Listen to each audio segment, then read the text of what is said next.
You're watching BCTV. We're all about Branford.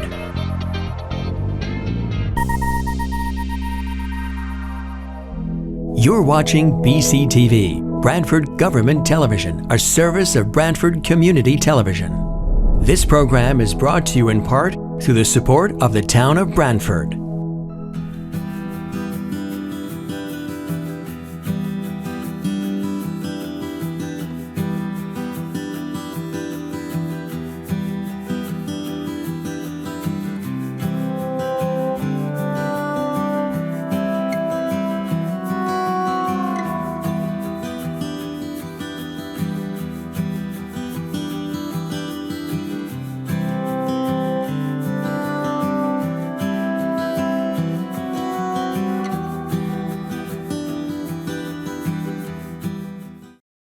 Okay, we'll call this meeting of the Branford Planning and Zoning Commission to order. It is Thursday, March 2, 2023.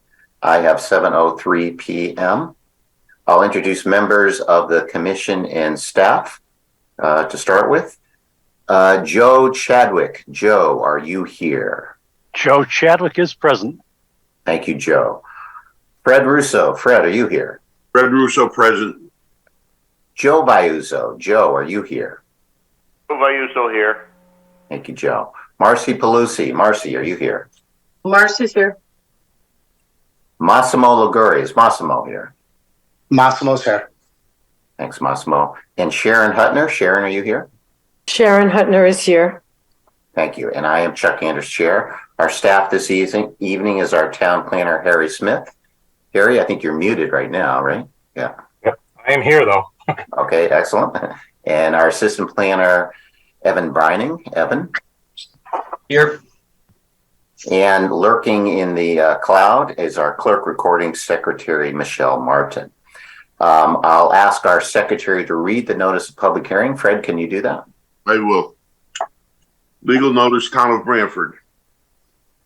The Planning and Zoning Commission of the Town of Branford, Connecticut hereby gives notice of public hearings to be held on Thursday, March 2nd, 2023 at 7 p.m. by remote technology to consider the applications listed below. Information regarding how to participate in the public hearings will be provided on the Commission's meeting agenda that will be posted on the town's website at least 24 hours prior to the meeting.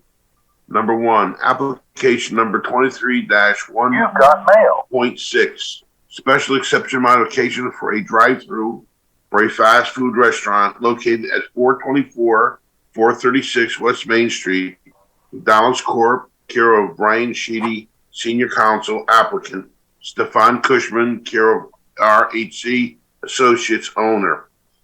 At said hearings, all persons will have the right to be heard. Copies are on file in the Planning and Zoning Commissioner's office at the Planning and Zoning Department, 1019 Main Street, Branford, Connecticut 06405. Written communications may be sent to the above address or to Planning and Zoning at Branford-ct-gov.gov. Branford Planning and Zoning Commission, C. Andres, Chairperson. Chuck Anders, Chair. Thank you, Fred. We'll follow our normal format for public hearings, which is that the applicant will go first. If you need assistance with screen sharing or other technologies, we'll ask our planner or assistant planner to help out with that. After the applicant makes its presentation, we turn it over to the commission and staff. We typically start with a staff report from commission staff and then questions from commission members. At that point, we open up to the public, and I'm going to ask Evan to review the process for participating in a public hearing. Basically, you just raise your hand and recognize you, identify yourself for the record, and make your public comments. And after the public portion is closed, then we allow applicant to respond to any of the public portions or other parts of the public that may have been made. Again, that's the process for a public hearing. Not everything on the agenda is a public hearing, so just so you're aware of that. And I know there's the Bourbon Drive has received a lot of interest. I understand that. That's not a public hearing. We may allow some public participation, but just so people are aware of that. And we may or may not conclude the public hearing depending on how it goes. So with that, I'm going to ask Evan to review with us the process for participating in a public hearing when we get to the public portion. Evan? Sure. So if your computer has a microphone, down at the bottom of your screen, there is a reactions button. You can select that. There's an option to raise hand or raise your hand. Do that if you'd like to participate. You can also type into the chat, indicate that you'd like to speak. And if you are dialing in, press *9 to raise your hand. And again, we ask that everybody identify themselves at the beginning of your question or comment. Chuck Kane, just share. Thank you, Evan. With that, we'll start with our public hearings. Our items 1 through 4 are actually continued public hearings. This is BC Investment Properties LLC, care of Bruno Ciccone, applicant and owner, 175 Cherry Hill Road. That's an 11-lot re-subdivision, as well as special exceptions for, I believe, 2 or 3 interior lots, and also a special exception for grading. And that's a matter that we had opened on our February 2nd public hearing, and there were some comments, additional questions, and items that the applicant needed to respond to. Is the applicant ready to proceed with that? I am. Assuming you guys can hear me? Yes. Awesome. My name is Zach Georgina. I'm representing the applicant here. I am the project engineer working with Giuliano Associates, located at 405 Main Street in Wallingford, Connecticut. As was stated, we're looking to re-subdivide a 12.5 acre lot into 11 smaller lots, offering some open space to the Regional Water Authority and providing an extension to the existing Cherry Hill Road to connect up to Autumn Ridge Road. I am going to ask for a screen share just because it makes things easier in terms of what we're talking about. You're all set. You're set up as a co-host, Zach. Always like to ask. Everyone runs things a little bit different, you know. So just to make sure we can all see my screen, it should be a black screen with colored lines on it. Yeah, we can see it. Fantastic. Okay. So just some quick history. Remind everybody what we're discussing here. Currently, the site, as I said, is a little under 12.5 acres. It was previously utilized as farmland and has been left as vacant farmland for years now. Currently has a derelict residence, fallen over barn, and remains of a couple other structures on site. As you can see in yellow on the map here, I'll zoom in a touch here. We got the house, barn, and other buildings that were left on site. Previously, this site was serviced by electrical coming in from Cherry Hill. And it did have a very long and steep dirt driveway coming into the property from Cherry Hill Road, swooping in towards the east and then hooking towards the north to service the buildings. What we are looking to do with this is subdivide it. As we've changed screens here, we can see this is our proposed lot layout here. We are looking to take Cherry Hill Road, add a Cherry Hill Road extension that will come up and connect up to Autumn Ridge Road, servicing 11 lots, 2 of which are rear lots. We will be in-house maintaining the stormwater system with a series of catch basins, and then primarily utilizing this detention basin, which will be located on Lot 7, but will have deeded easements for both the HOA to take care of the maintenance portion and deeding the rights to the town to also take maintenance actions if necessary. In addition, the area to the north, as you can see, which is primarily steep slope, we are looking to grant as open space and give to the Regional Water Authority that owns both properties to the west of Cherry Hill Road and directly to our west. Already, we have spoken to Regional Water Authority, and they are more than willing to take ownership of that open space property. In addition to this, we will, as I said, be connecting to Autumn Ridge Road, which is currently a dead-end road ending in a cul-de-sac. This section we are looking to subdivide was originally proposed as a later development of the Autumn Ridge subdivision and just was never developed. So we're looking to essentially finish that vision here with this portion. As this has been rather ongoing, we have had a series of responses and back and forth from the town. I'm just going to quickly essentially do the greatest hits on the responses from Harry's comments, the town planner's comments and town engineer's comments.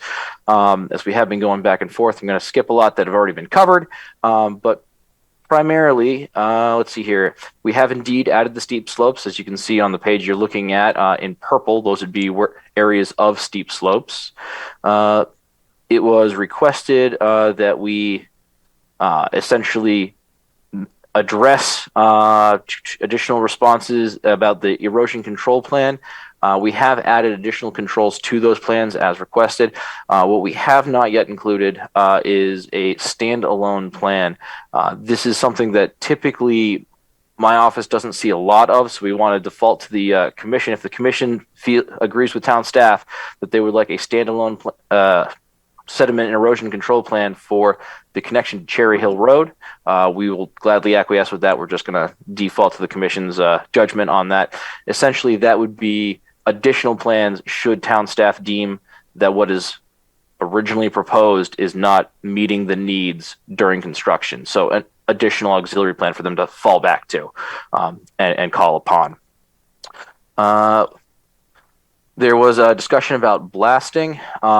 While essentially what we have done for exploratory on-site has not led us to believe we're going to be bound by blasting, but should that occur, what we have here is what's referred to as a heat map.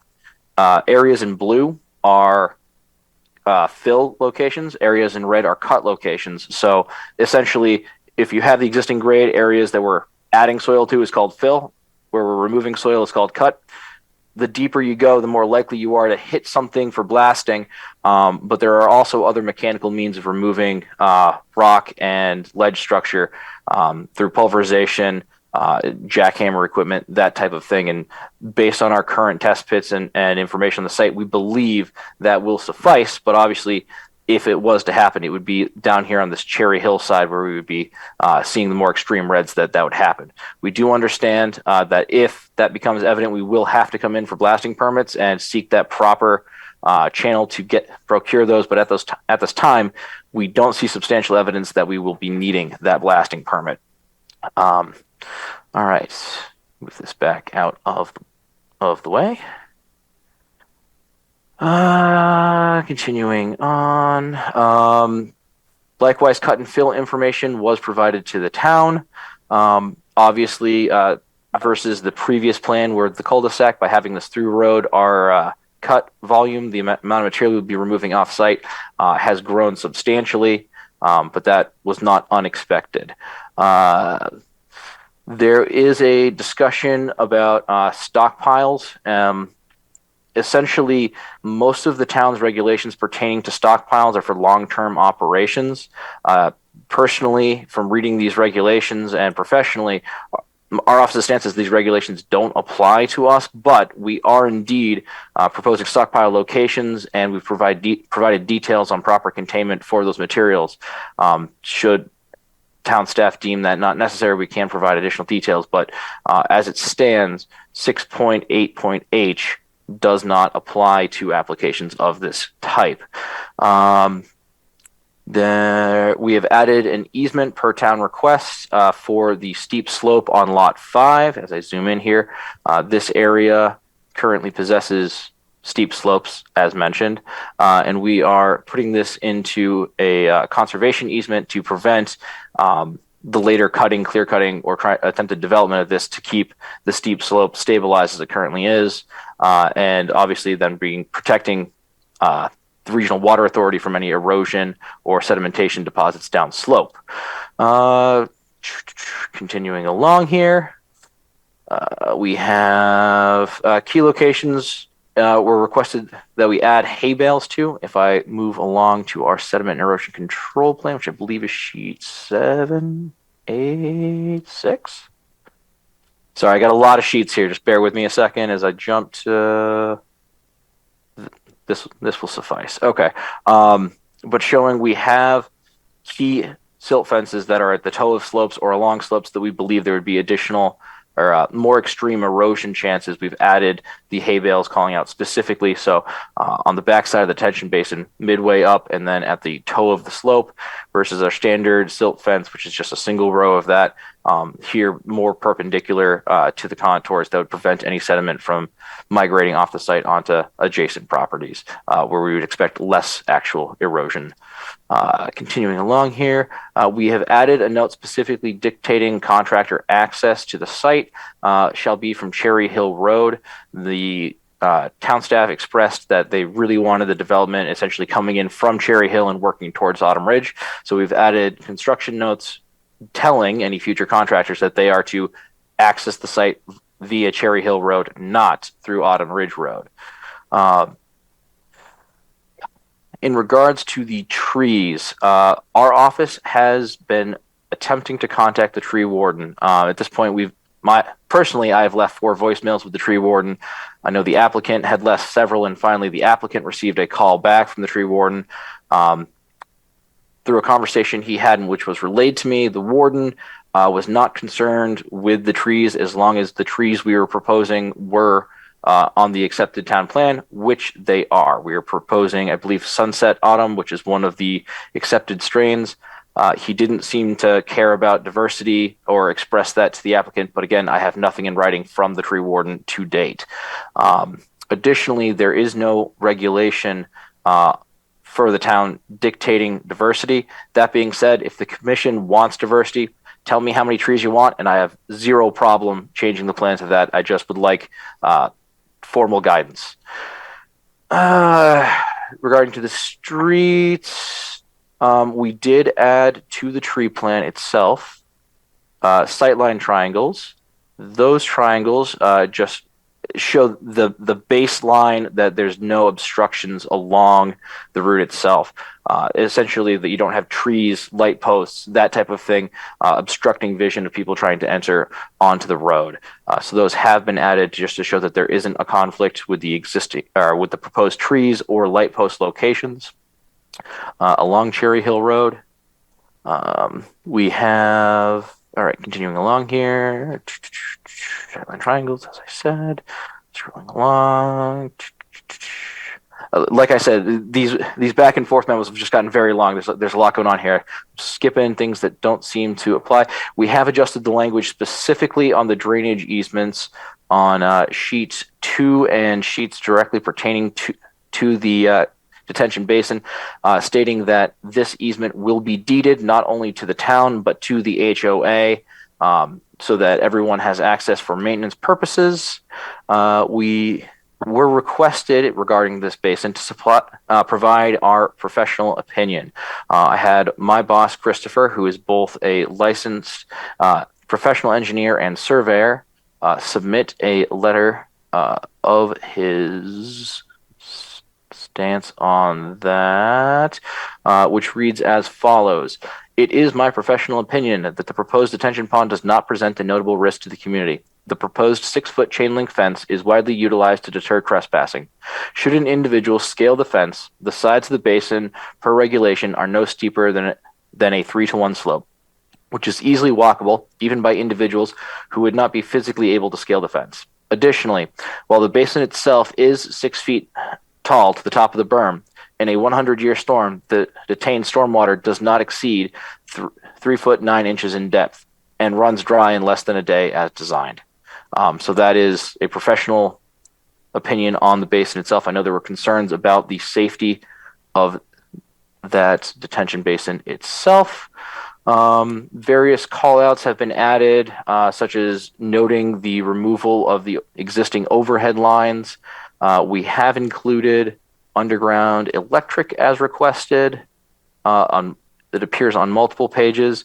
We have reached out to Eversource. We still have not received any communication back from them, but what we are proposing is consistent with what we've seen from Eversource in terms of main lines and laterals, but those are subject to change based on what Eversource comes back with. We have revised the photometric plan. Jump over to that.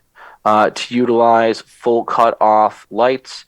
These lights, again, stylized. I tried to be consistent with what was in the existing Autumn Ridge subdivision. They will be on 14-foot poles, utilizing a town view design. Essentially, you've got a black or brown metal finished cap, glass panes, or in this case, they're an open design, and then would connect to the pole with, which would again be a matching metal finish for the lights themselves. In terms of the plan, we do, with the full cut-off lights, there is slight light trespass across the property lines directly adjacent to the light. This is almost unavoidable with how close the lights are, but for the most part, we are looking at a complete zero lumen rating by the time we get to any dwelling. So there should not be an issue with light pollution from these lights. And again, these light plans are based on the limited information provided by Eversource. We've done our best to match what they have provided us for information while providing you guys with photometrics. So obviously what they end up installing will comply with state and local regulation, but I can't tell you exactly what they're going to install at the end of the day. We have added the fire hydrant to the plan. I know that the fire marshal addressed that he was fine with the fire hydrant's location. There was a request for updated water flows from the Regional Water Authority. Those were provided to him. We have not heard back from the fire marshal, but I would assume that he is satisfied. But again, I have not heard back since providing that information. Now, here is where I'm going to deviate from this agenda or this memo and jump to something else here.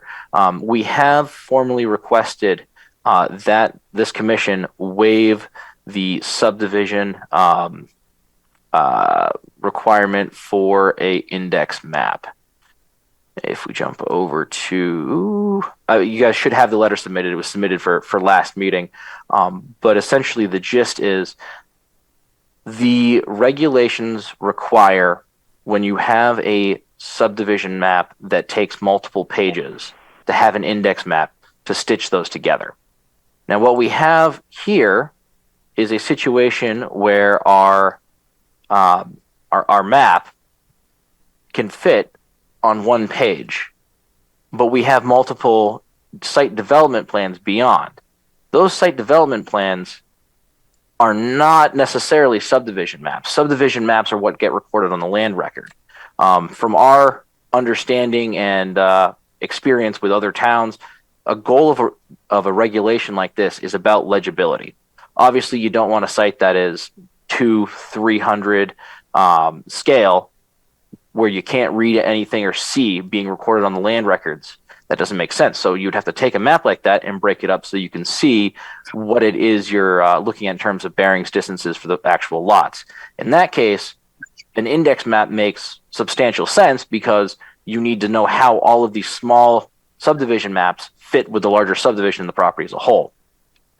As such, that's why we submitted our formal letter requesting that this be waived, as at 50 scale that we are presenting here, this map adequately and legibly shows all of the lots in question. The main concern that our office has is the nature of how this is broken up with development plans versus subdivision maps. There aren't clear-cut match lines. We're going to have a very messy index trying to show where we've cut for the southern parcels, the northern parcels for the development plan, the road, the street line plan, and photometrics. And you're going to end up with, instead of clear match cut lines, you're going to have overlapping match lines that just isn't going to translate well and won't serve a function later on when recorded on the land record. So that is a formal request. I'm just going to continue on here, but just keep that in mind that we have requested that of the commission as we continue. Continuing on here. Addressed. We have added a note and actual physical placard locations for the rear drives. We are proposing those essentially I've zoomed in a bit here. This is the road, 24 feet wide, a driveway. They will be adjacent, approximately midway between the right edge of the right-of-way and the road line. And these would be to denote the rear lots, what their address is, to allow emergency services to adequately respond, as well as mail services and other such public good services. And that really brings us to the end of the bulk of the comments from the town planner and the engineer. At this point, I'd just like to open it up if there are any questions from the commissioner, or if Harry, if I've gotten anything wrong, please, or missed anything, please point it out to me. Great. Chuck and Chair, thank you, Mr. Georgino. Harry, maybe we'll ask you if you'd like to, if you had a chance to review the revisions and have like to comment on the changes articulated by Mr. Georgino. Harry, you're muted. Thank you. Sorry. Harry Smith, town planner for the record. Sure. Let me just start by also going back a little bit. And just so I'm sure everyone's aware, but there are 4 applications being considered here together. So there's an application for the actual subdivision of the property, which is technically what's called a re-subdivision, because this is leftover land from the Autumn Ridge, other subdivisions of a much larger piece of land. This is just the remnant of. And there is an application for special exception approval for grading under section 6.8 of the zoning regulations. Because of the extent of the grading proposed, there's also, I don't think any regrading is actually proposed within 100 feet of the wetlands. And then there are 2 special exceptions for rear lots, lot number 2 and lot number 5. So if Zach, you could release your screen share.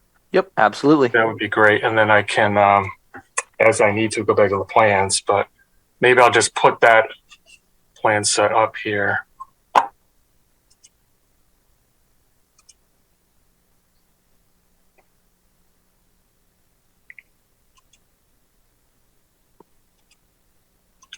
So hopefully everyone can see my screen, and my more traditional white with a black line set of plans here.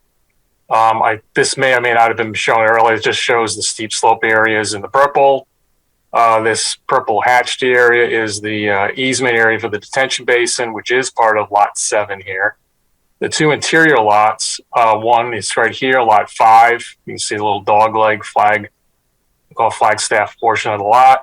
And also over here is lot 2, also an interior lot. I think we're really getting there now in terms of having revised plans that meet almost all requirements of the regulations. I have gone through them. I've not really completed a review. I need to go through some of the finer details. So, I mean, I will be maybe at the end also talk about what to do with the public hearing. We're at the end of the 35 days in a few days. As was mentioned by the applicant's engineer, the fire marshal has not yet submitted comments. I concur that I don't expect them to contain any issues. I mean, they were fine with the hydrant location. They just basically, I think, reviewing the fire flow and any other concerns they may have. But we haven't got something on the record. I have not proposed any conditions at this point. So often applicants like to at least be able to take a look through, and I provide that opportunity so they can comment on the record of the public hearing and to the commission if they have any concerns, something's not workable, whatever. So I'll leave that open. My preference at this point would be to leave to the applicant whether the public hearing continues after this. And to do that, we would need a time extension if that's what the applicant would like to do, what the commission would like to do. But let me just go through some of the high points also and give you my take on things. We did get these revised plans. We got them in the packet. They came basically a couple hours before the packets went out, but we managed to do that.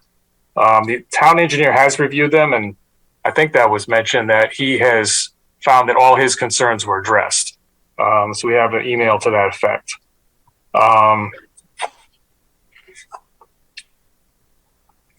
So I think we've talked about the open space. That's clear. We talked about the steep slope areas. I think the drainage basin concerns have been addressed. In addition to the safety aspect, there is now a detailed design of the drainage basin construction that's been reviewed by the town engineer, who is satisfied regarding that. He does have some concerns about making sure that the fill that's going to be used to construct,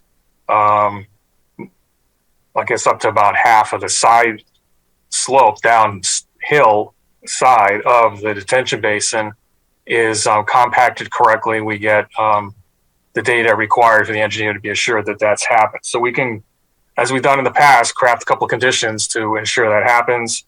We probably will propose some conditions for the commission to consider about soil and erosion control measures due to the steep slope and dust control and so forth. With respect to the existing driveway, and I will, let's see if I can flip through here to a sheet that kind of shows that a little bit.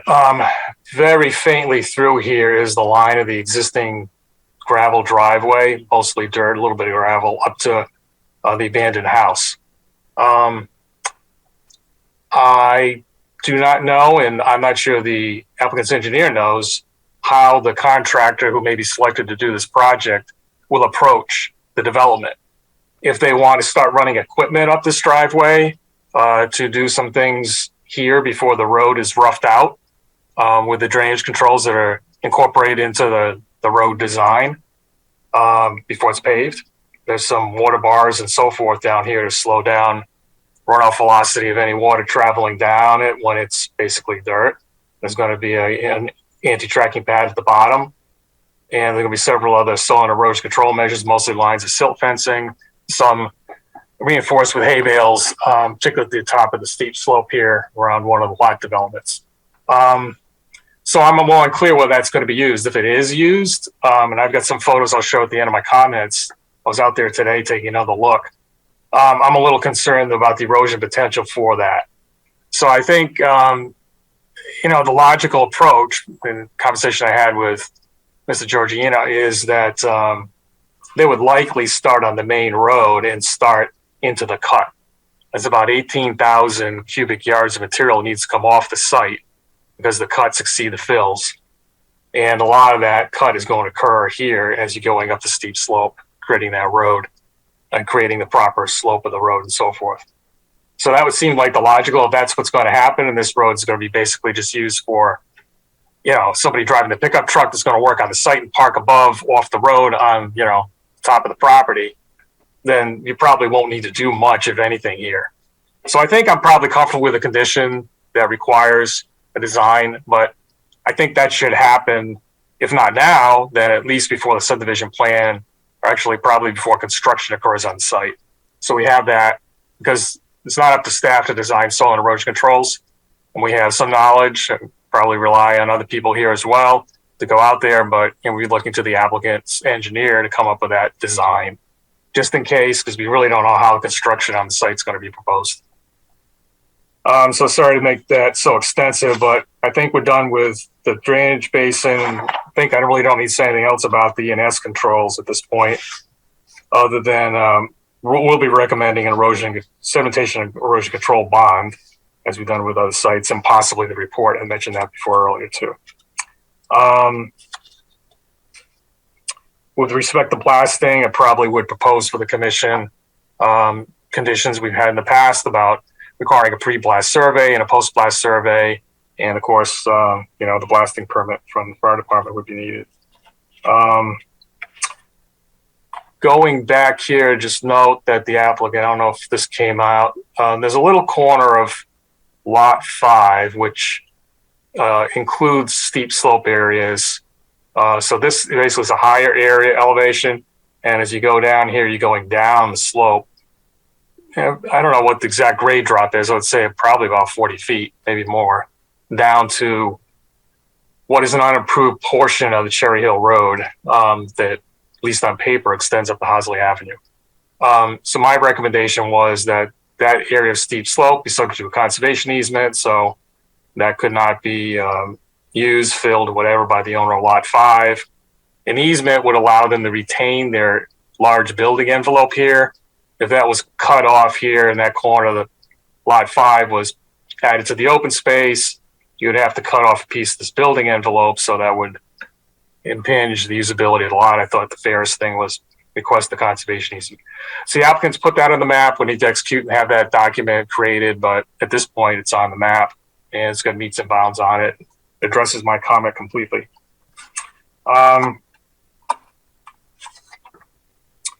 With respect to street trees, in the past with the prior tree warden, there has been some concern about having monocultures due to the potential for, a single species disease or blight just wiping out a whole swath of street trees. So maybe, Marcy, I'd rely on you to provide some comments. There is no requirement in the subdivision regulations about that, but I think if the applicant's willing, my preference, unless, our resident landscape architect does something different to say, would be to require at least, 2 or 3 species of trees on the approved tree list be used. We did have some concern about the street name. That's been resolved by adding extension to Cherry Hill Road, so that right now, I don't know if the town wants to keep the existing paper street right-of-way, but arguably this could go back in history quite a bit, but I don't know what the status of that is. It's on the town's GIS. It's arguably a paper street. The town would need to go through a process of discontinuing or abandoning that. Abandoning it, I think, would be necessary to give up the name and the paper street right-of-way is my understanding. But if we label it extension, then that takes care of that. The lot numbers, the street numbers are proposed to be an extension of the sequence already on Cherry Hill Road. So right now, this is 175, and the lot numbers go up from there to, I can't remember what the last one is, probably 190 something. But that would seem to make sense. I ran that scenario by the police chief and the fire department and the town engineer. They all concurred that that made the most sense as an approach to what's going on out here for E911 emergency service provision. Utilities were covered. We would need details about the sewer, but WPCA has approved the use of, I think it's low pressure sewer connection for the interior units. I mean, the lots in the subdivision. The street lights do meet. They are full cutoff now. We've been provided with that data. And let me just elaborate quickly here about this interior lot number 2. There's a house here on this lot. You can see it's sort of a double-sized lot. It looks like they purchased this portion from this remaining land, I think after the subdivision was approved. I'm not sure. But the house is right about here, but there's a huge lawn. I went back out there today. There's a little bit of scrub vegetation. It's not even really a hedgerow. Or a mini hedgerow. And I've got a picture from about this location going in and about here looking in. So I would probably propose as a condition of the interior lot approval for this lot, having some plantings to augment that buffer to this property owner. The other interior lot is going to be brand new along with all the other lots in the subdivision. So I think, to me, it makes sense to treat the potential impact on an existing house lot. I mean, this is a regular frontage lot, so I think there was some discussion about this, but I'll leave that alone. Maybe I can come up later on. On the plans, though, there is now a line of vegetation proposed along here and along here, showing partially on the properties of these 2 lots. So what's on those 2 lots should probably come off the plans at least, because we can't approve something, commission can't approve something on a property that's not subject to the application. So you can't enforce that. Let's see, on sheet, there are a couple of conflicts here.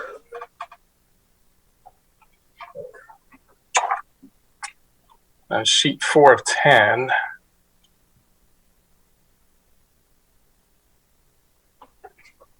there is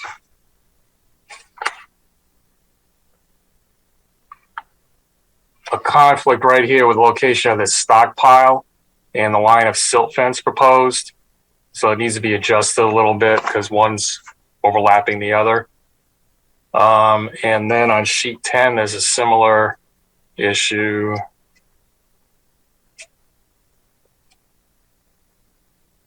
This was just pointed out to me by the inland wetlands director, actually, before the meeting here. It was also working late. Right here, there's a stockpile proposed right on top of this, a line of silt fencing just below the base of the detention basin. So those should be rectified. With respect to the waiver from the index map, I have no problem with that. It's just that the whole plan wasn't shown on the sheet. So I think the applicant's correct. It's sort of this in-between situation. The requirement is in section 502B16. The commission, if they so choose, could provide a waiver from that section per the waiver provisions in section 1.07B. Those references out of the subdivision regulations, not the zoning regs. So let me show you quickly. This is the light that's proposed. I think the issue prior was there were some panels here that sort of diffused the light and created some uplight. I think the current proposal is to have clear, no panel sides to the mounting, and the LEDs would be inside the housing at the top of this. So old-fashioned, what we used to call town and country light. So it does work. When I looked at the calculations down here and compared it, you got the bug ratings and you got the lumen ratings, and I looked at all of the literature, and it does work. Okay. I'm just going to show you a couple of photos quickly. This is sort of a key here. This is that area of the buffering. So I took one photo basically through here, but actually that even wasn't that thick. I think I was probably maybe 5 or 10 feet away, as opposed to like 25, which shows the edge of clearing. Someone may have been there and cleared a little more. I don't know. And I took another shot right from the corner here. And then photo 3 is from Autumn Ridge, looking into where the road is going to come up and intersect with Autumn Ridge, where the two driveways from these two properties currently come out onto Autumn Ridge. And then went down around Cherry Hill Road and took a shot up the driveway so you can see what that looks like. And I actually took 2 shots up there. So let's see if I can run you through the photos quick and just show you. So I have to. Okay. So can everyone see this one now? Yes. Yes, no? Yes, Yeah. yeah. Okay. So this is basically, maybe 10 feet of vegetation. You can see it's not very tall. Maybe it's 8 feet tops. Just basically things that grew up there. If it did brush hog, it would be easy to take out. This is that house, and there's a large lawn back here. So the second photo, I guess I'll have to stop sharing again and swap it. It doesn't do the.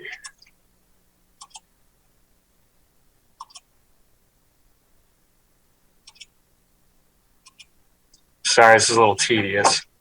So you can see there's a large lawn here. Basically, I was over on the right looking that way, and now I'm looking the other way. All right. And then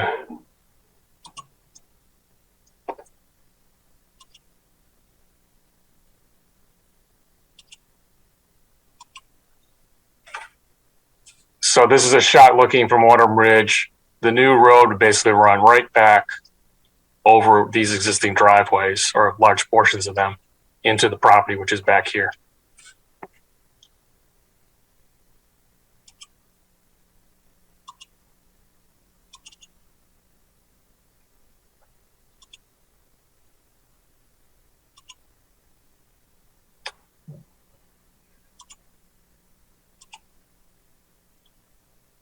And this is a shot up the driveway. You can see is some gravel mixed here, basically a dirt driveway. There's some gulls. You can see where, water does come down here because it's sort of the natural drainage for some of the land up here on the left. And, the driveway is sort of the depressed little bit of a gully coming all the way down the hill. So I think, given some use of this potential exists for quite a bit of soil and erosion control, soil and erosion, sedimentation creation, possibly going over this neighboring property, which is also off Cherry Hill Road. So that's the concern. And there's one more photo, but it's almost identical to it, so I'm not even going to bother showing it to you. It's just different, quite a little bit different angle. So I think that's all I've got.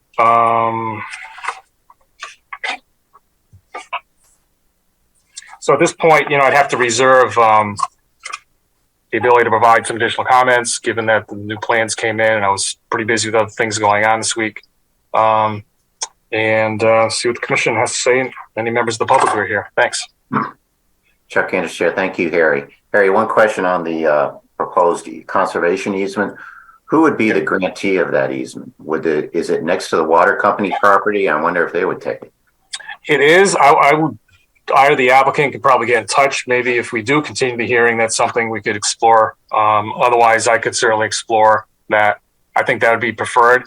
Or possibly if the town's willing to, take it as a sort of a belt and suspenders thing. But I think it's more appropriate to have the water company take it. Absolutely. Okay. Thank you, Chuck and Chair. Thank you. Questions, comments from commission members before we open up to the public? Chuck, Fred Russo. Fred? This question will be partially for Harry and partially for Zach. Harry, when you were there taking these photos, what is the amount of linear footage approximately of the abandoned or unimproved Cherry Hill Road that gets to this property? When we were here the last time, Zach mentioned how they made improvements on the road so that accessing the property from Cherry Hill was better than to access it from Autumn Ridge. And I know that's a concern of residents at Autumn Ridge. But I know that Zach said, and I agree with him, he said, I think it was a question that pertained to the road itself off the property. He said, well, that's not our responsibility. That's the town's responsibility. So I guess kind of my question is this. Do we have an unimproved road that people will not use to get to this project and then will be forced to go and use Autumn Ridge? Is there any responsibility on the part of the town to improve that section of that unimproved section, to improve it so that it makes it appealing to use, get cars and equipment, whatever, up that route, and where the Autumn Ridge property or exit becomes almost like an auxiliary way to enter or exit the property, but the primary way to get there would be from Cherry Hill. But I haven't seen the property, so I don't know. And I know you had some photos there. But I guess my concern is there any responsibility on the part of the town to work with the applicant to make the improvements to that road so that the new road at Cherry Hill becomes a primary entrance to the property?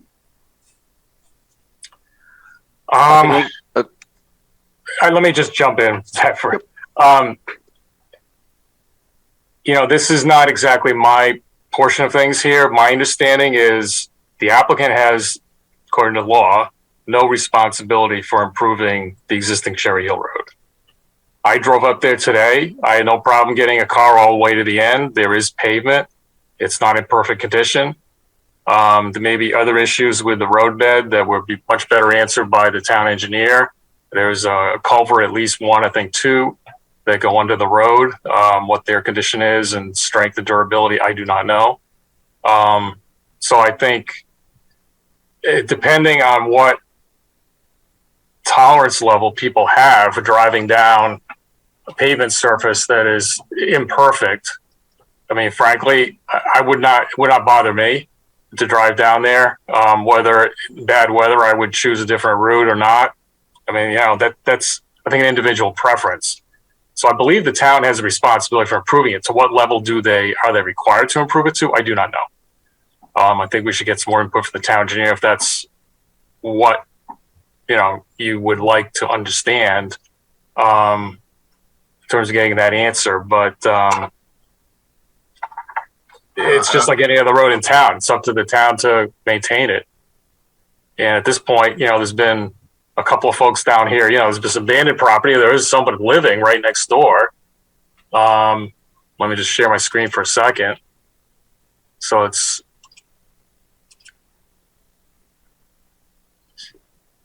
should be able to see this land. This is the existing site as it is now.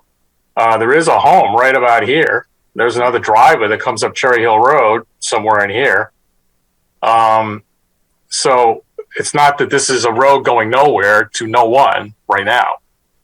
There's a homeowner here. Their sole access to their house is through Cherry Hill Road. Okay. Every day of the year.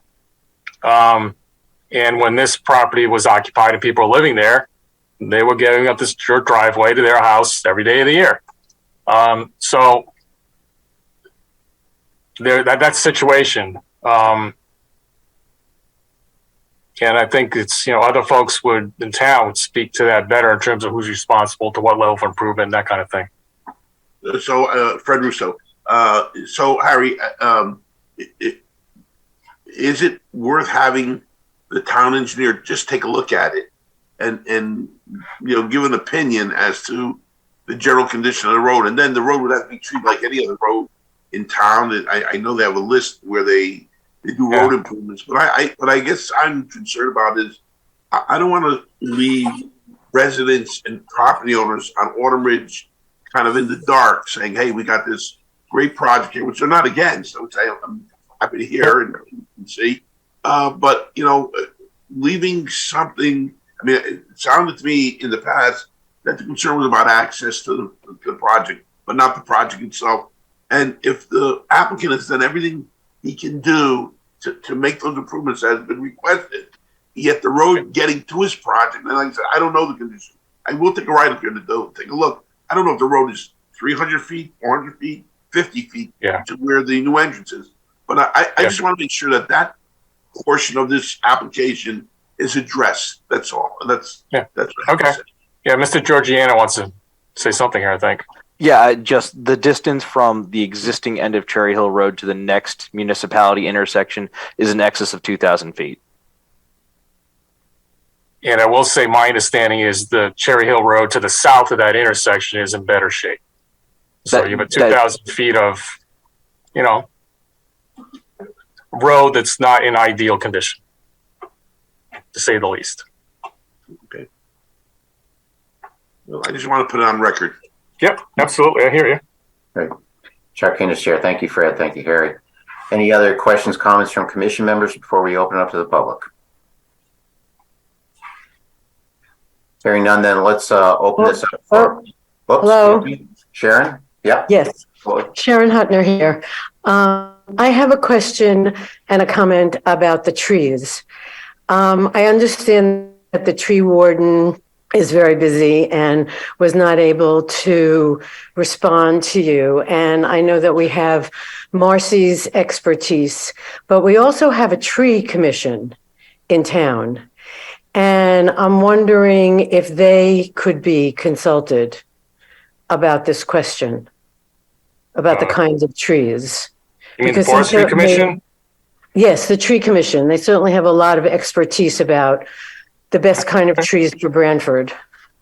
Yeah, there is a list of street trees. I think Mr. Georgiana referred to it, that the tree wardens, I guess plural, last couple of tree wardens have come up with as species that are approved for planting within street right-of-ways, town road right-of-ways. And I think that probably is going to the Forestry Commission, but I do not know that for a fact. But I can get some, is that staff input? Mr. Chair, I'm not sure. So I think the members of the tree commission would be more than happy to Yeah. get you that information. Yeah. I'm happy to get it. I just want to make sure if the public hearing closes tonight, I'm not bringing in new information because legally, I'd be limited after the public hearing closes to, is my understanding, to reacting to the information already on the record rather than bringing sort of, are we commenting on the species? I think maybe that's clear enough. So I'm not too worried about that, but Okay, well, that maybe we sound can. reasonable. Yeah, this is Sharon Hutner again. Maybe we could think about that for future applications, consulting the tree commission. Marcy, can I put my 2 cents in? Sure. Since I've been run into it. So I'm assuming that there's a landscape architect who suggested these trees for the plan. And I'm not sure if that, I mean, I know on our site plan review, that's a requirement. Is that a requirement here? Not for a street tree selections of the subdivision regulations, no. Not on the subdivision. Okay. So Right. just as a point of reference, you know, the whole issue with monoculture and trees started with 2 specific species, the hemlock and the elm. And, you know, the hemlock, there was just massive amounts of hemlocks everywhere. So the disease could jump from tree to tree across large spans of area. As far as the elm tree goes, it was pretty much that, and the ginkgo was the only tree used in New Haven for many, many years as the street tree. So it would literally run up and down the streets over multiple streets over the city. You know, this is one short block, and I think we tend to lose perspective of that. I certainly don't see an issue having 10 trees as a street tree along this extension, you know, even 15 as a major issue, especially if there's, you know, on a list of multiple trees to choose from. You know, I think, you know, I do think the subdivision should have a landscape architect review required on it. And if it's not, you know, then I can certainly understand the input. But, you know, my personal opinion as a landscape architect is, you know, we're not, you know, this is a minimal number of lots. It's not an excessive number of trees. If, you know, we want to put 1 or 2 varieties, it's more than sufficient, even 2 varieties. You know, it's not going to be the only tree on the property, and it's not, you know, the only tree on every street tree throughout town. So personally, I'm not overly concerned about monoculture and mixing up, you know, having too many of the same trees. I think we just need to be mindful of the overall scale of what we're proposing. Yeah, well, that keeps it simple. Thank you. I was going to say, if the commission is more or less in agreement of two cultures, I'm fine picking a second species. I just, without any response from the tree warden, I have no guidance on how many is going to meet the non-written requirement, you know? Marcy, again, this is why I think that the landscape architect has to, you know, if trees are required as part of this process, then, you know, the applicant should have a landscape architect that they're retaining to speak with the client and their interests as far as the design and the scope and the appropriateness for plantings, whether they're native, whether they're, you know, street trees. You know, I certainly appreciate that he's willing to use lists that the town, you know, already deems appropriate and, you know, useful. But I think the onus needs to be put on the applicant to provide that source, you know. And if I see, you know, a landscape, you know, this is a little bit broader reaching relative to native species, but, you know, if a landscape architect is presenting a plan, has a basis for proposing some things and understands the town's goals for promoting native species, I certainly don't feel like we should be the ones that are requiring 100% native species on a site. I think, you know, it should be the applicant's responsibility to address appropriateness. So that's just sort of my take on things in general as it relates to landscape. All right. How about, you know, just to close it, if the applicant's happy picking a second species and mixing it up, I'll check with someone at the Forestry Commission just to run that by them. And I think that probably ends it, I would think. Does it make sense? Yeah, I think it's Marcy. That's fine. I mean, I think, Okay. as long as you're not proposing an excess of, say, 20 trees with one species, I think that's, an appropriate threshold. Okay. You Thanks. know, Thanks but for the input. I like a tree-lined street of similar species personally, so maybe I'm a little bit sensitive the other way to all of this monoculture talk. All right. Chair Cancer, thank you. Any other comments from commission members before we open up the public? Yep, Sharon Hutner here again. I have a question about this paragraph that reads that the applicant wants to request a waiver of the full landscaping required for special exceptions for the interior lots, as landscaping elements for proposed single-family lots are difficult to approve in advance of the development and may not be advantageous to future homeowners. Where are you reading from, Sharon? Because I don't think. It's on the response from Giuliano. It's on one. I don't know how to share my screen. It's 1, 2, 3, 4, 5. It's the next to the last page. It's under special exception application for interior lots. Is the sheet 7, Harry. Sorry. Thank you. Oh, thank you. I don't know how to describe it better.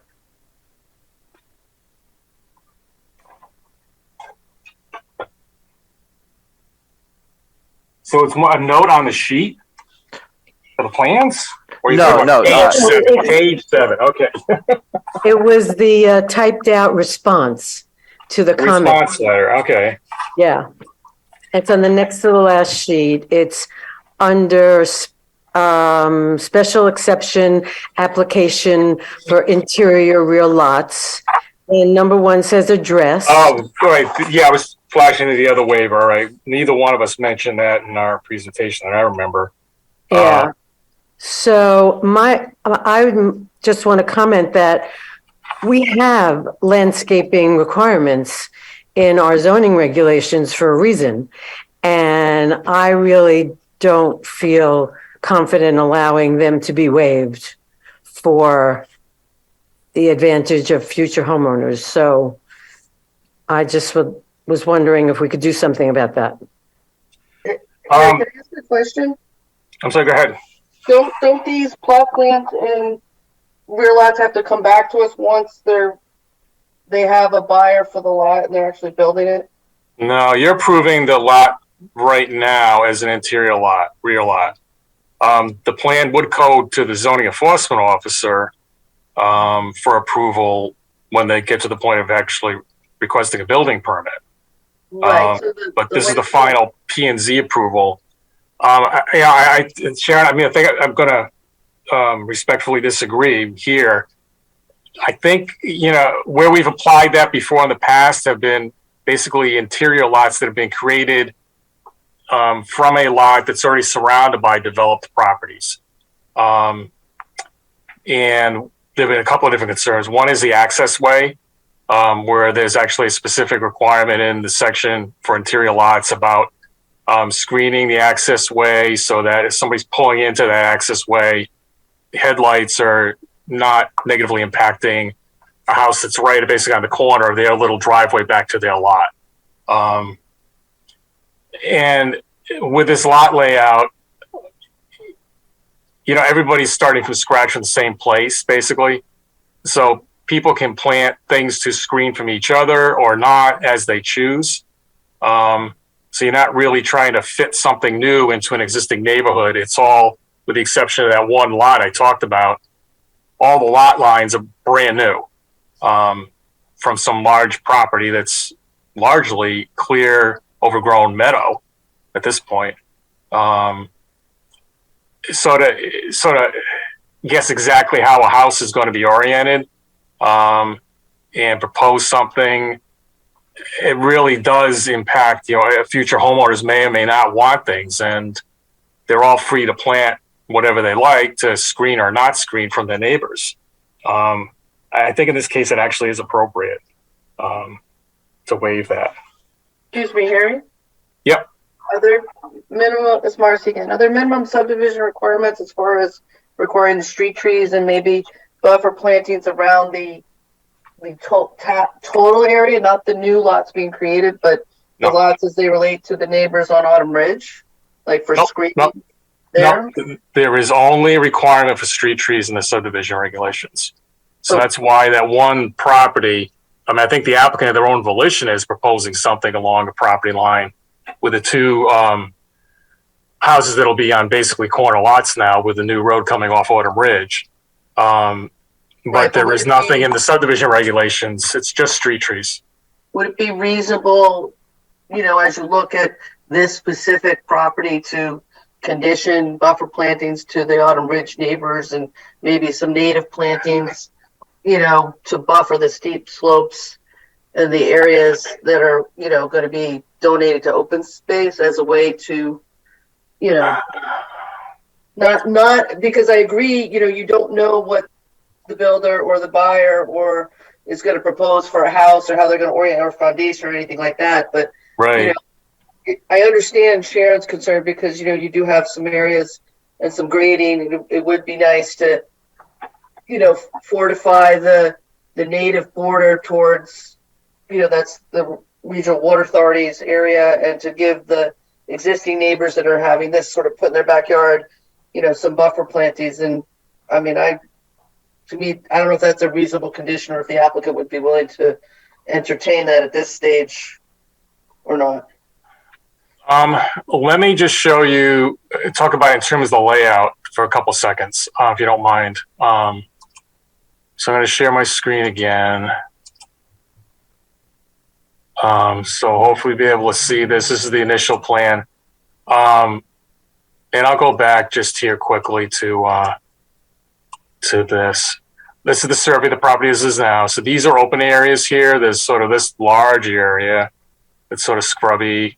There's a little bit around, this is the last remaining building there. I think these two either down or falling down. And this is sort of an open area, and this open area right here. You know, there's arguably an area here that may be an encroachment in terms of fence. Certainly has been cleared back beyond the property line, apparently, according to the survey anyway. So going back to, just scroll down here. So this is going to be open space. So this existing home is going to be bordering the open space. There'll be no homes back here at all. This larger lot does border one of the interior lots. So there's a landscaping requirement interior lot section. I think it can arguably require some kind of planted buffer here.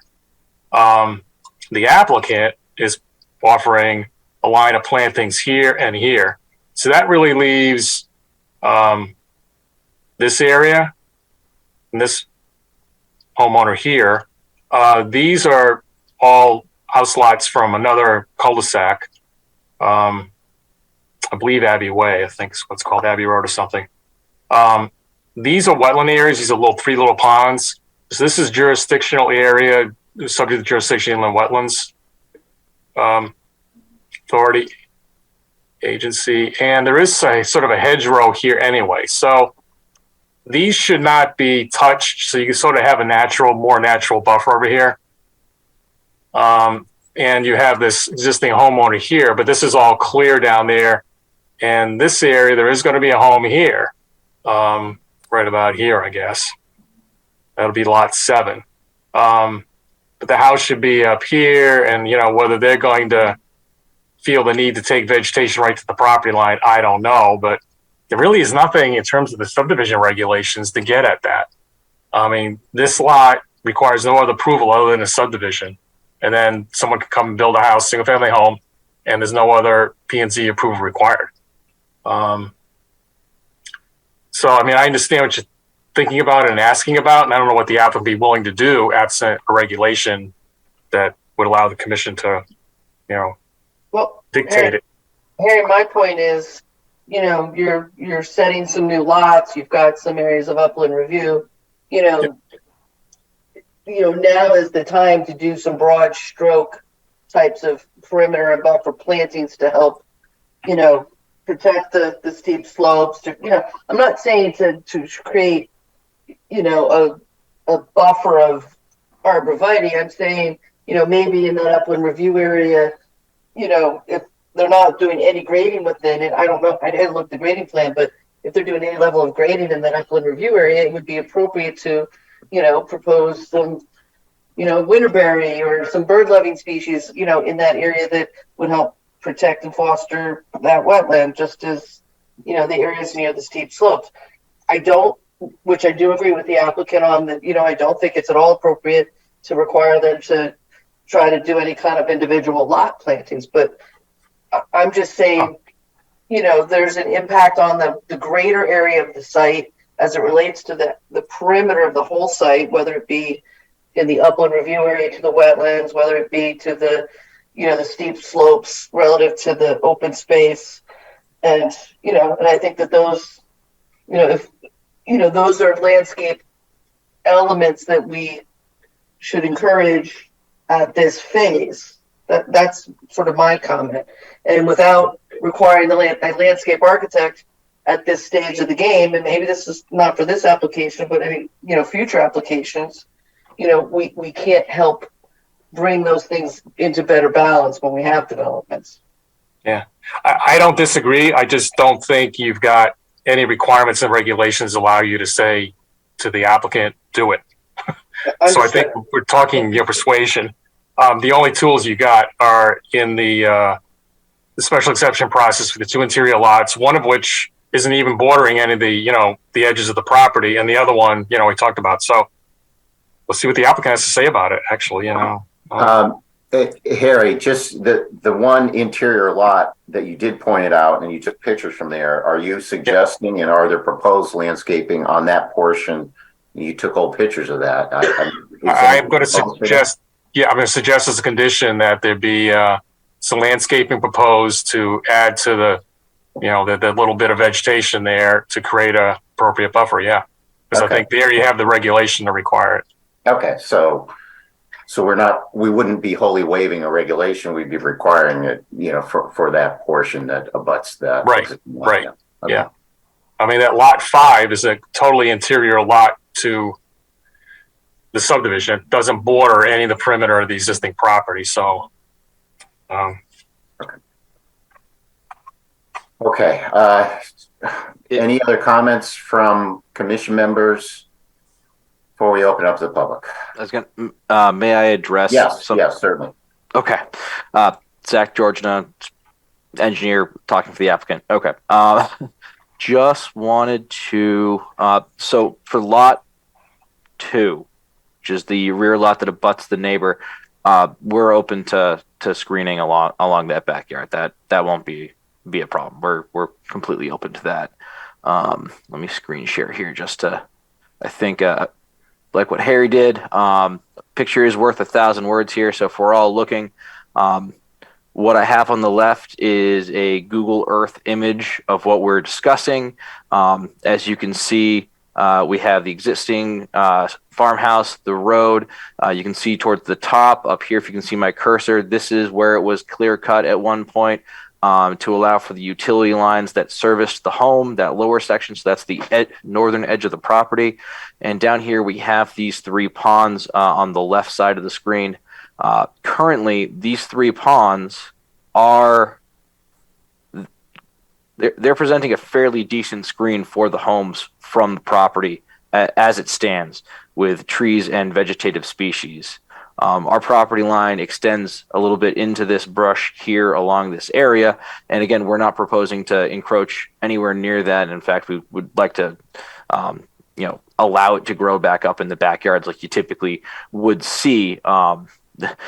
Most folks with larger parcels don't tend to mow their whole parcel, but that's ideally what we would like to see happen. Likewise, as we come over towards the road here, while it is a brush buildup, there's not currently screening for this neighbor or to the house. I mean, as it stands, they can see all the way through here. And while sure, I wouldn't necessarily oppose some screening here.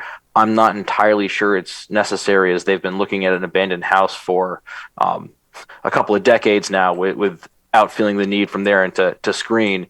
Also, due to the limited windows on this side of the house, it's not really a active eyesore for the dwelling there. I know we are currently proposing, as we scroll back over here, I'm keeping the map up here for reference, as we have right here and here are 14 and 16 Autumn Ridge.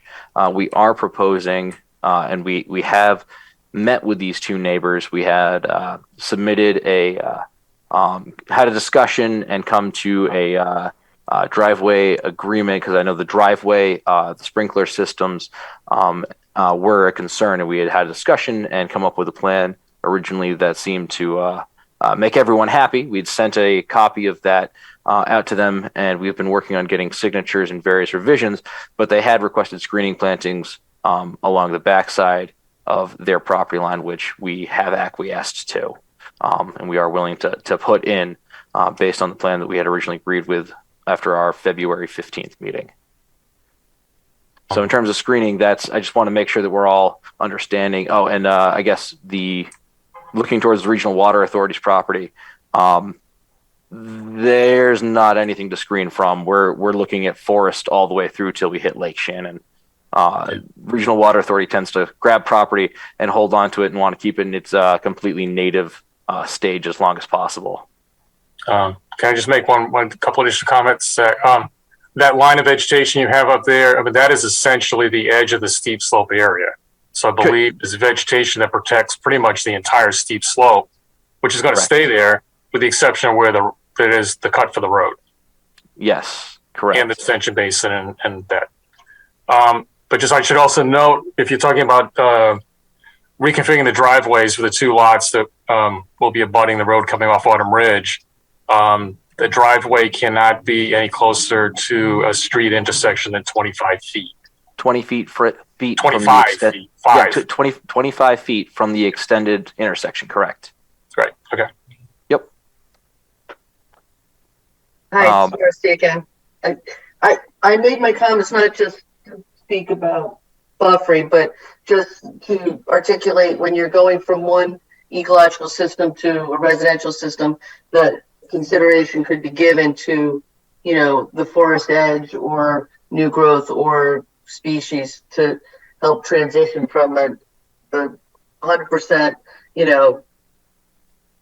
field that's coming back in new growth to, a property owner that's going to want to see something that's more structured and so forth. And, I just think there's some simple moves that can help ease those kinds of transitions and make the lots more marketable, to be perfectly honest. So, but it wasn't meant solely to talk about screening, just to be clear.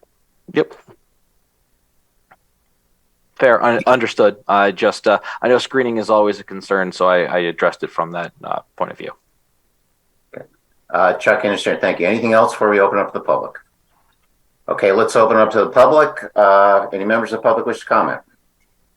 Evan? Just like to reiterate, down at the bottom of your screen, there's a reactions button. Once you select that, you can select raise hand to indicate that you'd like to speak. You can also type into the chat or just wave your hand in front of the camera. I'll try to catch you. Looks like we do have somebody, Chris Fontana. You can unmute yourself. Yes. Hi, yeah, Chris Fontana, 19 Autumn Ridge. I have one comment. I have to respectfully disagree with Mr. Smith with regards to the pavement at the end of the existing Cherry Hill Road, which would abut the new development. And what concerns me is if the road is full of potholes, I walk it quite frequently, and it's full of potholes. I mean, I wouldn't even really drive my car down there because it's not pleasant. I'm not quite sure. I think there are only two houses towards the end of that road. And my guess is that they probably are only two voices. And how they've never had that area paved and kept up properly is beyond me. But my concern is if that road is not paved, not only with the existing development, but with all the work vehicles that will be coming up, it's going to make that road even worse. And then the path of least resistance is to come through Autumn Ridge and come through the Autumn Ridge easement to get to the new development. So while I'm happy that the new development is being developed, I'm not happy if there's nothing that happens with the end of Cherry Hill Road to make it a more contiguous road that's paved and more pleasant to drive in. Because I think that's definitely going to affect traffic on Autumn Ridge. Chuck Anderson, thank you, Ms. Fontana. Are there other members of the public wish to comment?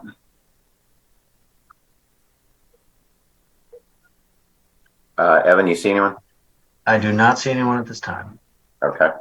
Okay, then we'll close the public portion. I believe Bill Horn had his hand up. Okay. Someone else? I do not see I don't see that either. I swear I'm not making it up, but if he's Well, lowered he might have put it down. It's possible. He's on the call if he wants to raise his hand or Bill, do you want to wildly comment on this application? You can unmute yourself if you like. No response. Okay. Okay, so we have the issue of whether we continue the public hearing or close it. And I think, Harry, your initial thought is it's up to the applicant. It looks like there is, the reason you'd want to keep it open is if, you know, we can still hear comments from staff and public. And if you want to be able to respond to them, then we need to keep the public hearing open. Otherwise, you know, we would close the public hearing. So, Mr. Georgina, I'm not sure what your thoughts are about that. It seems that there is concern over the tree species specifically, as well as a couple of, I would like to see Harry's comments. So I'm willing to allow, to grant the extension of the public comment to another meeting. I would, however, ask that the commission make a decision in regards to our request about the index mapping. Sure. Okay. So you're asking us to vote on to grant the waiver for the index mapping. Correct. Otherwise, you'll have to prepare it for the next meeting, right? I assume. Correct. Okay. Okay. We'll take that up. So I guess we will be continuing the public hearing then. But let's get a consensus then from the commission. Just first of all, Harry, what's the staff's opinion about the waiver of the index map request? As staff, I have no problem with waiving the index map request. I mean, it's pretty clear from the set of plans where things are, so I don't think it's really a problem. Okay, and I think the subdivision regulations allow us to waive requirements by a 3/4 vote or something, right? Is that correct? That's right. Okay. Okay, any other comments from any of the commission members? I guess we're looking at the 5 regulars who would be actually voting on the request for waiver of the index map. If not, does someone want to make a motion to approve the waiver of the index map sheet? It's subdivision regulation 5.02B16. Yes, and you would be waiving it per the provisions of section 1.07B, which is the waiver provision. Right, as authorized by that section of the regulations. Right. Someone want to make that motion? This is Marcy. Oh, Marcy, take it. I was going to make it as presented. Okay, motion made by Marcy. Is there a second? Fred Russo seconds it. Second by Fred. Any further discussion? All in favor? Joe Chadwick, in favor? Joe Chadwick says yes verbally. He says he waves his hand. He's muted, but he said yes. Fred Russo. Fred Russo, yes, in favor. Joe Vayuzo. Joe Vayuzo, yes, in favor. Marcy. Marcy's in favor. And Chair is also in favor. Okay, so Mr. Giuliani, we waived that request. So for items number 1, 2, 3, and 4 again, then we'll continue this to our next meeting, which I believe is our March 16th meeting. Is that correct? Harry? Harry Smith, Town Planner, that is correct. And just for the record, Mr. Georgina, you are authorizing a time extension for all 4 applications of public hearings through March 16th, right? That is correct. Thank you. Okay, great. Okay, thank you. Okay, so that's those matters are continued. Then that brings us into item number 5, our agenda, which is Silver Lining Development LLC, 650 Main Street, a special exception for 2-family residents. Looks like we opened this up at our, or have we opened this up? I guess we opened it and continued it to this meeting. And my understanding is that we will also continue this to our March 16th meeting. Is that correct, Evan or Harry? Yes, that's correct. Okay. So if you're here for item number 5, we're going to just continue that public hearing to our next meeting again, which is a remote hearing on March 16th, starting at 7 p.m. So that brings us into item number 6, which is the McDonald's Corp., care of Brian Sheedy, Senior Counsel Applicant, RHC Associates, 424, 436 West Main Street. This is special exception modification drive-through for a fast food restaurant. Is the applicant ready to proceed with that? I believe we have a number of people from the applicant's team. Harry, could you make Jefferson Murphy? Let's see. Is it Jeff? Fitzgerald. Okay. I believe the gentleman who just raised his hand. I got Jeff Fitzgerald and Jefferson Murphy all set, and Ethan. I can't pronounce the last. Okay. My apologies. And I also believe Kelly Bonenberger. Right. Okay. Anyone else, guys? Am I missing anybody?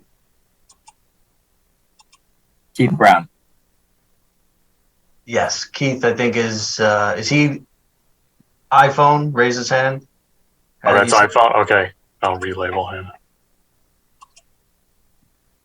And then from Thank you. Dennis Flynn and Jeff Max Tudis, who's just J Max Tudis. So on our team, you should have myself, Jeff Fitzgerald, Ethan Shikoski, and Jefferson Murphy.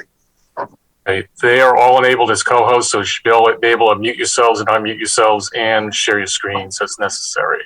I was going to ask. So Mr. Fitzgerald will be sharing his screen. Actually, Kelly Bonenberger is sharing the screen. All right. She should be able to do so as well. Yep. And Evan, who is the other person you mentioned?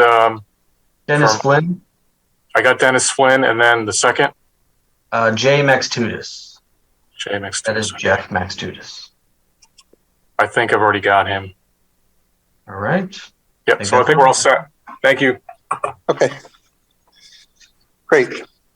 Well, good evening, members of the board. For the applicant, Keith P. Brown, the law firm of Brown, Altman, DeLeo, LLP, 538 Broad Hollow Road, Suite 301 West, Melville, New York, 11747. I'm here tonight for McDonald's special exception modification application to replace the single drive-through lane with a side-by-side drive-through, as well as to make associated on-site pedestrian improvements. I'd like to thank the board for hearing this application, as well as the planning staff's assistance in this regard. As a matter of housekeeping, the public mailing was performed in accordance with the town zoning regulations, was submitted to the planning department on February 23rd of this year. Included with our submission of the application were a number of expert reports, including a traffic letter prepared by Atlantic Traffic and Design by Mr. Ethan Shikoski, who's on the call right now, dated August 18th of 2022. An expert planning report dated December 23rd of 2022, prepared by Jefferson Murphy. Also on this call, he is our planning project consultant, which discusses the drive-through and special exception standards. A project narrative prepared by our office, Brown Altman DeLeo LLP, dated December 30th of 2022. Our office also submitted the following exhibits prior to the hearing, all of which are dated February 7th of 2022, and were prepared by Bowler. An existing drive-through stacking exhibit, the proposed stacking with intersection exhibit, and a color site plan rendering. With me tonight, as I mentioned before we got started, are the following experts who are available to answer any questions that you may have. Mr. Jeff Fitzgerald from Bowler Engineering, the project civil engineer. Mr. Ethan Shikoski, PE, from Atlantic Traffic and Design, our traffic engineer. And Jefferson Murphy, AICP, our project planning consultant. Just by way of, to give you some context, for the record, I know the board knows the site well, but if I may, the property is located at 424-436 West Main Street at the northwest corner of West Main and Gentile Place. The property is zoned in the local business zoning district and surrounded by a mix of commercial and residential development.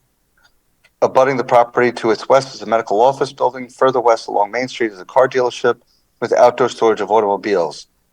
East of the property is another auto dealership along with other commercially used properties. Further east on Main Street is a Dunkin' Donuts with a drive-thru, a Burger King with a drive-thru, and a Taco Bell with a drive-thru.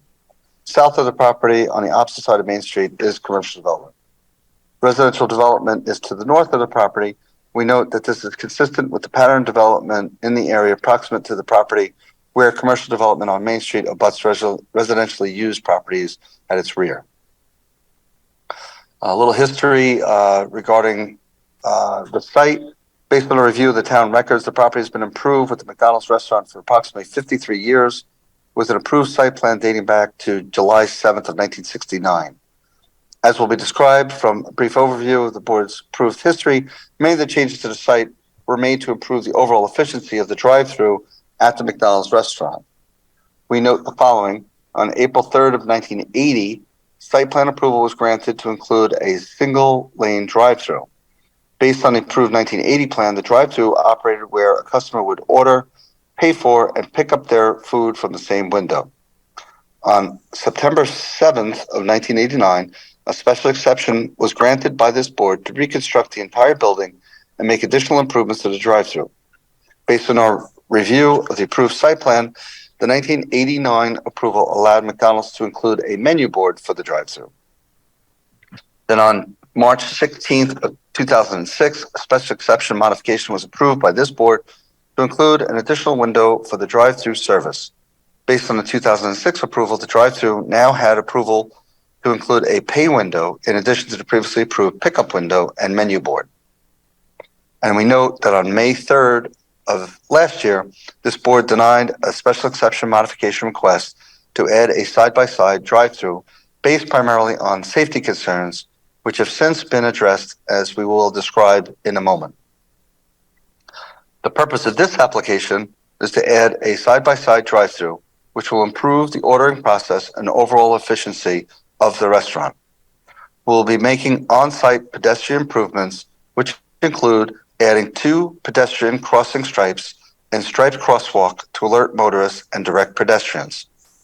In addition, a raised median and additional striping will be added to decrease the total distance from the parking area to the restaurant from 32 feet to 21 feet. As provided in Atlantic Traffic's expert report, this will reduce the walking time for pedestrians crossing the drive-thru lanes from 9.14 seconds to 6 seconds, a reduction of approximately 34%, 3.14 seconds. In addition, the applicant will be removing 4 parking stalls along the easterly parking area for the addition of the second drive-thru lane. The overall parking will be decreased from 46 to 42 stalls, where a minimum of 22 stalls are required. So therefore, we will still be code compliant. The beta traffic memorandum found that the proposed 42 stall parking supply is adequate to meet peak demand and exceeds the town's requirements. Now, as will be more fully explained in the Atlantic Traffic Expert Report submitted with the application and our traffic expert, Ethan Shikoski, the choke point in the drive-thru operation is taking customer orders. As a result, McDonald's has been improving drive-thrus with the addition of the second ordering point. By taking 2 orders at the same time, McDonald's, can serve its existing customer base more efficiently, while also handling larger orders. Importantly, as will be further discussed by Mr. Shikoski, the side-by-side drive-thru will increase the overall queuing capacity of the property by 33%. This will provide much-needed safety benefit as it will reduce the likelihood of vehicles extending onto West Main Street. We note that the on-site safety issues related to the drive-thru were observed in the February 23rd, 2023 traffic memorandum prepared by Beta Engineering. A site visit was conducted by Beta Engineering on February 9th of this year, and they observed a, quote, maximum queue length of 13 vehicles and extended back to West Main Street at 12:10 p.m. These results were comparable to the queuing results recorded by the applicant's traffic engineer on July of 2022. The side-by-side drive-through will enhance the queuing to 22 vehicles to aid preventing any overflow of vehicles onto West Main Street. As will be more fully discussed by our project engineer and our planning consultant, the side-by-side drive-through will improve site conditions. Overall safety will be improved as it will decrease the likelihood of the drive-through queue from extending onto the main road, and our project experts will discuss the pedestrian safety measures that are included with the application. For the record, the second drive-through lane can accommodate approximately 12 vehicles measured from the pickup window before potentially impacting site circulation or parking or approximately 14 vehicles from the queuing onto West Main Street. In comparison, the side-by-side can accommodate approximately 16 vehicles measured from the pickup window and has the capacity for 19 vehicles before there would be any impact on site circulation or parking. In addition, the side-by-side can accommodate 22 vehicles before queuing onto West Main Street. We note that there had been a side-by-side drive-through in place at the time of the Beta Engineering site visit. The 13 vehicle queue would have been contained on-site and would not have extended onto West Main Street. Our office is in receipt of the planning staff report that was prepared for this evening's meeting. In particular, with regard to the required queuing spaces, Town Code Section 7.15 Sub A Sub 1 states, quote, minimum queuing of 6 for the first window or station with 2 additional spaces for each additional window or station. Based on our review, the town code appears to be silent as to where the queue should be measured from. This is very important that the staff report measured the queue from the order station and concluded that the side-by-side drive-through requires a 12-car queue from the first order board, 6 for the first menu board, 2 for the second menu board, and 2 for the pay window, and 2 for the pickup window. When measured from the first order board, the side-by-side drive-through has capacity for 9 vehicles. However, focusing on the starting point of where to measure the drive-through does not take into account the overall queuing capacity improvements, and it fails to address the ongoing safety concerns from the existing single-lane drive-through. As shown on the table labeled existing drive-through stacking, the existing single-lane drive-through has the capacity for 13 vehicles. Vehicles labeled as 14 through 17 extended into the intersection and onto West Main Street.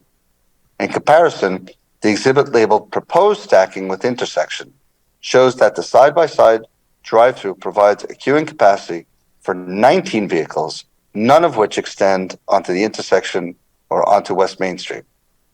As will be more fully discussed, our project experts will provide an overview of the site layout, on-site traffic, and safety benefits that will be provided by this application.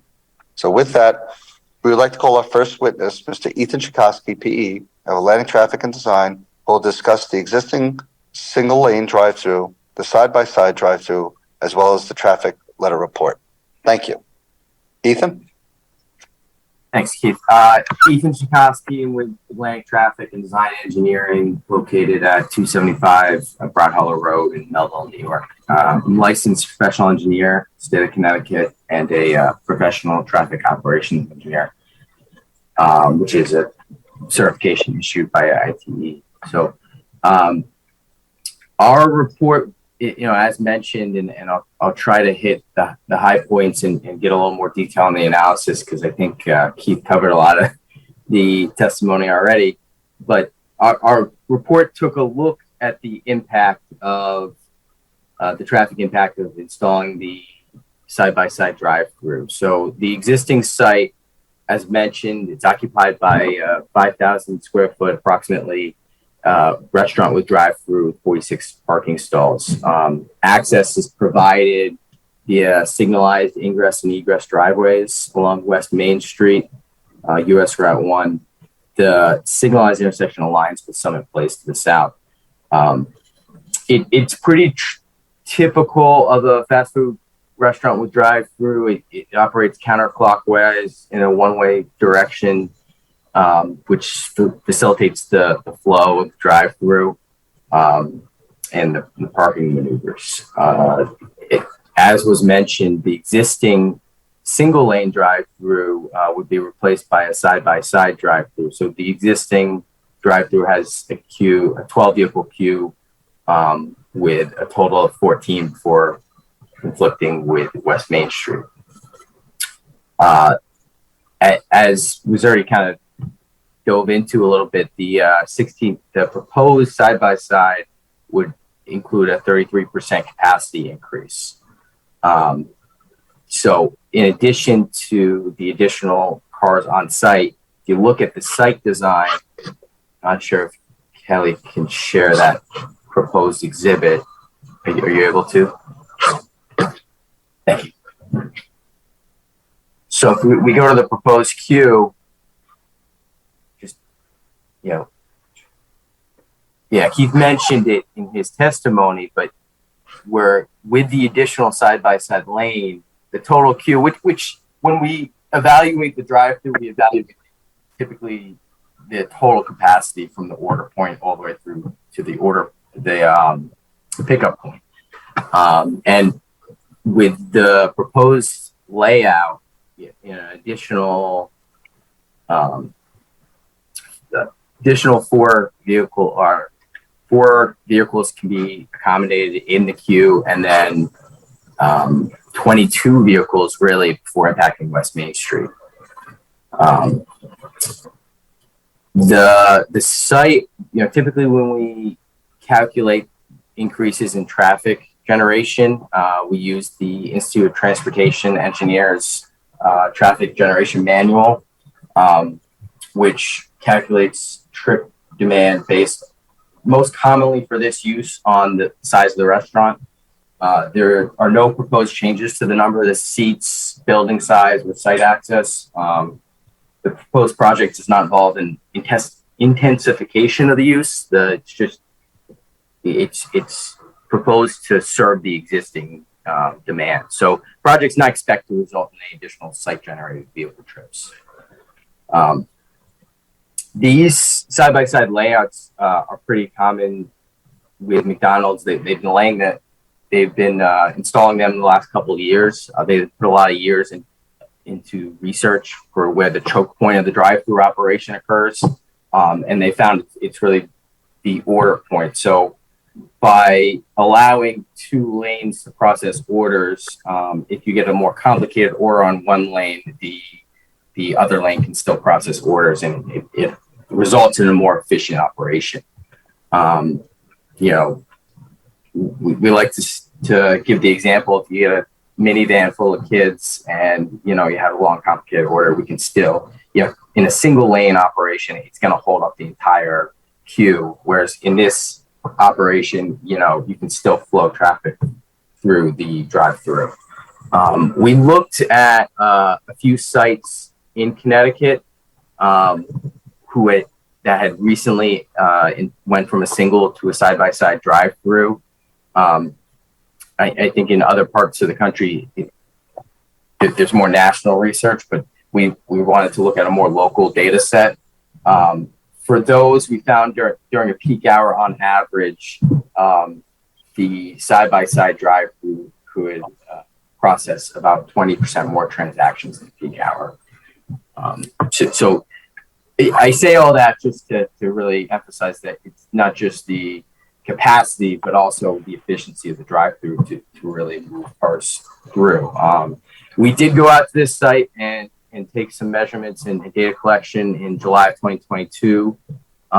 We observed a maximum of 12 cars, and it did queue onto West Main Street at times, which I'm sure some of the board is familiar with, being in the area. I understand Beta Group Inc. had also gone on and done a study in February of 2023. They observed a 13 vehicle queue, which is comparable to our results in both those scenarios, assuming you have the same amount of traffic.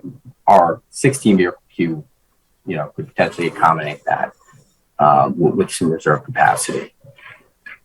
So we also looked at parking supply, even though we don't have a parking variance for this application, and it's important to evaluate, if there's a deficit in parking.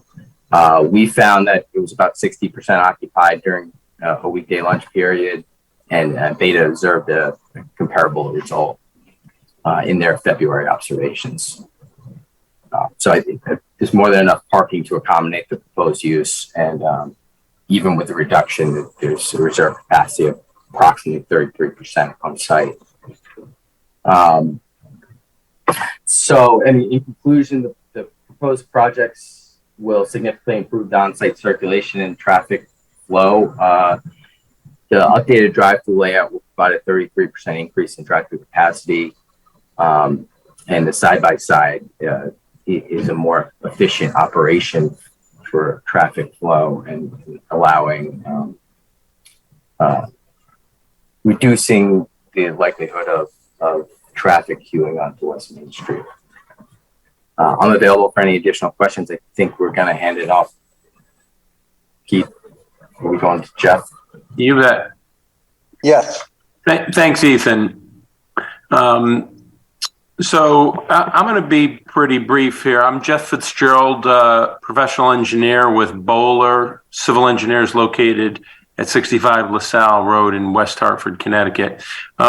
Just going to briefly point out the details of the site plan, going from where you pick up your food, the present window on the left-hand side right there, and then going clockwise around the building, the cash window. That's the same as the existing cash window location. And then at the top of the page, you see where the white car is. That's where the current menu board is. But that'll just be queuing for the cash and pickup window, where now we've got the double menu and order location where Kelly's pointed out right there. And the configuration of the drive-through. And we've revised, since last time you saw this plan, we've tightened up the pedestrian crossing at the end here, which allows us a little bit more efficient stacking of cars getting into the double drive-through. And if we can go to the next image, this is the existing configuration, and you can see we've got where the order window is, the present window in order. If we go there, we're at car 6, and we end up going off the property with car 14. And the purpose at Bowler, we do a lot of these drive-through improvements, double drive-throughs from McDonald's, and it's really the goal of this is to create a safer, more efficient operation.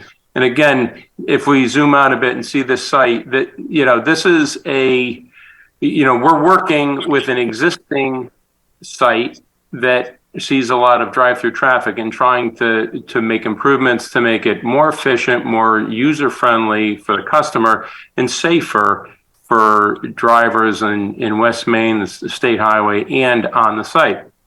And so, and you can see the configuration of this parcel is pretty unique. Might be if we were designing this to be the most efficient drive-through today, we might do things a little differently. But if we were starting from a ground up, but we're using the configuration of the site and the building as best we can, and it works out very well. If we go to the next slide, you can see we've got 19 cars, all maintained on the property, where on the previous slide they were off and running down the street.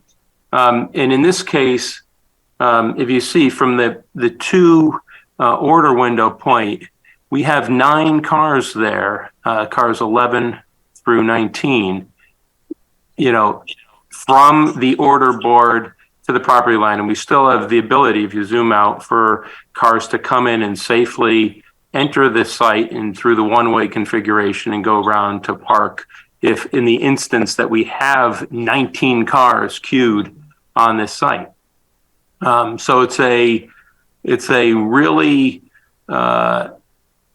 it's a great improvement on the efficiency, as Ethan talked about. Really allows McDonald's to get the orders in sooner and have more cars stacking post order and still have more cars stacked on the site. So we're very comfortable with the safety improvements and very satisfied, and McDonald's goes for that goal to again make it so that this operates more efficiently and safer. And if we go to the previous slide, the same the existing condition, this is not even 19, this is 17, and we're off the site already. So again, it's a great improvement in the amount of cars that this drive-through configuration can handle, which again is it's become much more important since the COVID time, where people were really driven to use only drive-through, and a lot of people became super comfortable just doing that for most of their purchases. So that's pretty much my summary, and I'm going to hand it over to Jefferson. Just before you do that, though, if I may, I just wanted to have Ethan, you often talk about when we have these presentations about the percentage of vehicles, of patrons rather, that are using the drive-through these days. Can you talk about before COVID and now what the percentages are? Yeah, no, it's definitely across the board, and not just McDonald's. You've seen a much higher percentage of people using the drive-through than previously. I think it's, if I recall, pre-COVID, I don't have the exact numbers in front of me, but I think it was somewhere around 60%, and it's upwards of 75, 80% now. Okay.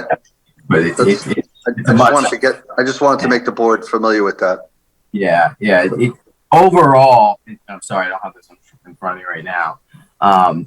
Overall, and I think everyone feels this too, anecdotally, is there's a greater percentage of people who are using the drive-through and not physically going into the restaurants, given the technology that the work. Okay, great. So we're going to switch gears and go to our planner, Jefferson Murphy.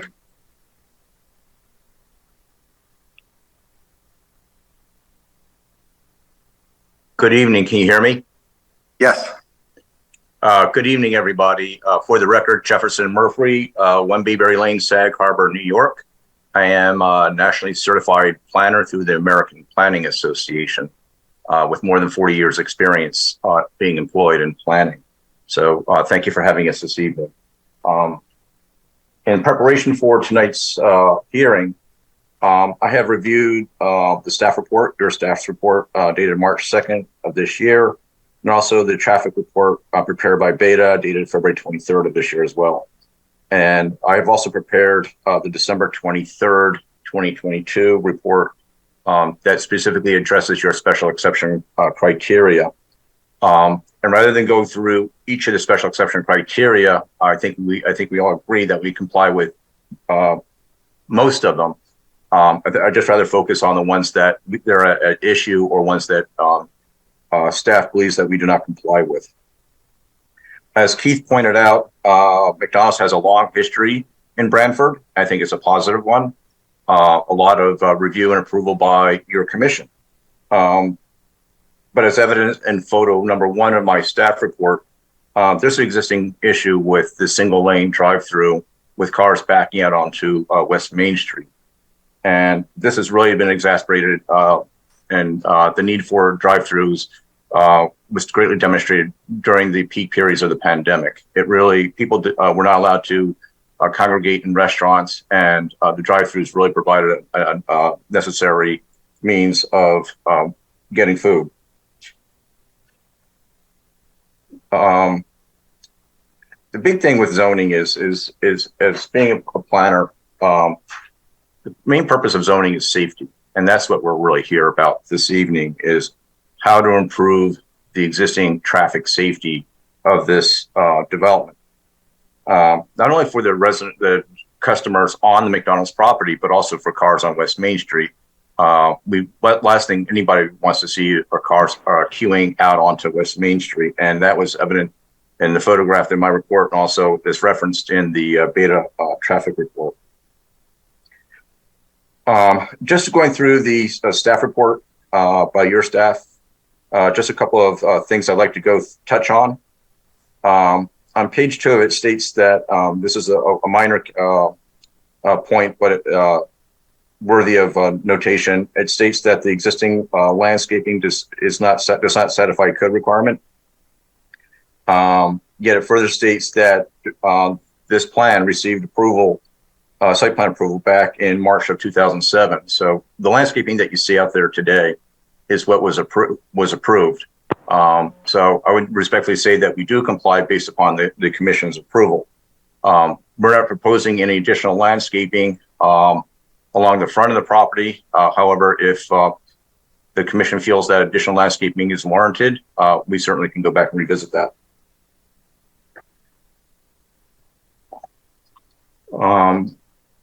Going back, taking a look at the staff report, if I could.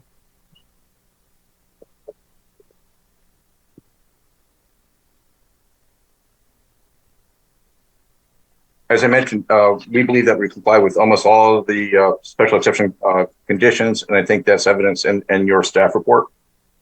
The one thing that your staff does reference, though, and this is on page 4 of their report, it says, based upon the practices of other Connecticut municipalities and publications from the American Planning Association, staff feels the queuing or stacking should be calculated from the initial order point and not subsequent windows or stations. So we did question that. We do have the other parking standards from the 4 other cities in Connecticut, being Woodbridge, Orange, Guilford, and Bridgepoint, Connecticut. And I think there's one consistency in each of these standards of other municipalities. They all provide flexibility in terms of how they calculate the queuing. It provides those commissioners, just as you do, with the ability to adjust the queuing based upon existing site condition. For example, in Woodbridge code, it says the commission may waive. In Orange, it says shall be designed and have a large enough holding capacity. That's to be determined by that municipality. In Guilford, it says adequate queuing for vehicles approaching the drive-through services shall be provided. Defining adequate, that's the role of the commission. And then in Bridgeport, it says when additional stacking shall be provided when such additional spaces are deemed necessary. So the one thing about zoning, it's not a fixed, finite, absolute number that's inflexible. It really needs to be accommodated based upon existing site conditions. With respect to the reference to the American Planning Association, we did get a copy from your staff of that reference. And what it was referencing is a Planning Advisory Service Report number 510-511. And that references a Savannah, Georgia parking standard. And that's based upon a 2002 parking standards book. And I'm not sure exactly what the relevance of Savannah, Georgia is to Branford, Connecticut.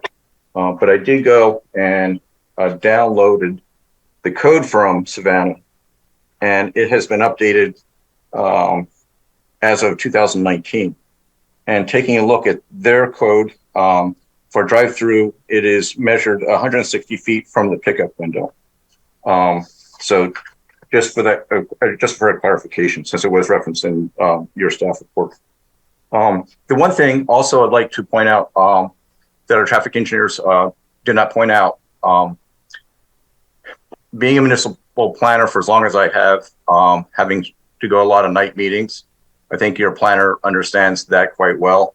I have visited McDonald's quite a bit, and one of the additional things they provide, in addition to the double drive-through, as cars wind their way around the building, if there at some point there is a stall or a delay in the ordering of food or processing of food because of a specific customer order, the staff will come out and ask that customer to take their car and then pull off to a designated parking spot off to the side to keep the traffic flowing.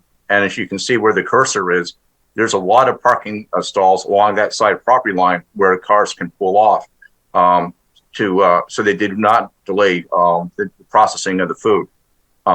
The one thing about the queuing is based upon two things. I know that we're focusing on the dimensional requirements of where we measure cars from and how many cars. Zoning is a quantitative way of evaluation. The other part of this is the efficiency in which they process the food and deliver the food and get the customer off the property. And I think with the double drive-through, I think we touched on it briefly, it's much more efficient with the double drive-through than with the single. So I think overall, I think we can prove that with the double drive-through, you will have a safer property and a safer development with the double drive-through. Thank you, Jeff. So just in terms of summary, we respectfully submit that the application as presented with the additional safety measures that Bowler has incorporated into the plan be granted for the following reasons. One, the application will improve existing conditions at the property by expanding the drive-through queue capacity by 33% from 14 vehicles to 18 vehicles. Two, the side-by-side drive-through will improve on-site circulation and it will reduce the likelihood of vehicles extending onto West Main Street. Three, the redevelopment of the site will improve overall pedestrian safety. Four, the project is consistent with section 9.8E of the town zoning regulations for the issuance of the special exception. Five, the side-by-side drive-through is consistent with section 7.15 of the town zoning regulations for drive-through windows. Six, the application will not change the long-standing use of the property as it has been improved with the McDonald's restaurant since 1969 and with the drive-through since circa 1980. And seven, the improvements to the drive-through will not change the commercial character of the neighborhood along West Main Street. That concludes our presentation. Chuck and Chair, thank you. At this point, we'll turn it over to our staff to summarize the staff report. Evan, do you want to start with that, or is yeah, I'll start. But before I get into that, I did want to just enter Dennis Flynn and Jeff Maxtudis' resume into the record. They gave that to us this afternoon, as did the applicant sent over yesterday their team's resumes. Those will be entered into the record as well. Like the team had just described for us, the proposed modifications were submitted to us last year. Prior to that, they had received a number of modifications between 1980 and 2006 for the layout of the drive-through here. They were denied unanimously by this commission last year. The reasons stated by the commission were: one, that the applicant did not satisfy the queuing space requirements of section 715, and two, that the proposed driveway configuration would create unsafe traffic conditions and would not prevent traffic hazards or nuisances. The proposed project meets the bulk requirements of the BL district as well as the access management district. They did not provide a landscaping plan for this project, but no alterations are proposed from the 2015 approval or the 2007 approval that they received for landscaping. They also satisfy the off-street parking requirement. I did see or I'd like the applicant to confirm. I believe they're proposing to move one of the light fixtures on the site. And if that is the case, they'll have to demonstrate that the proposed lighting meets the requirements of section 6.7.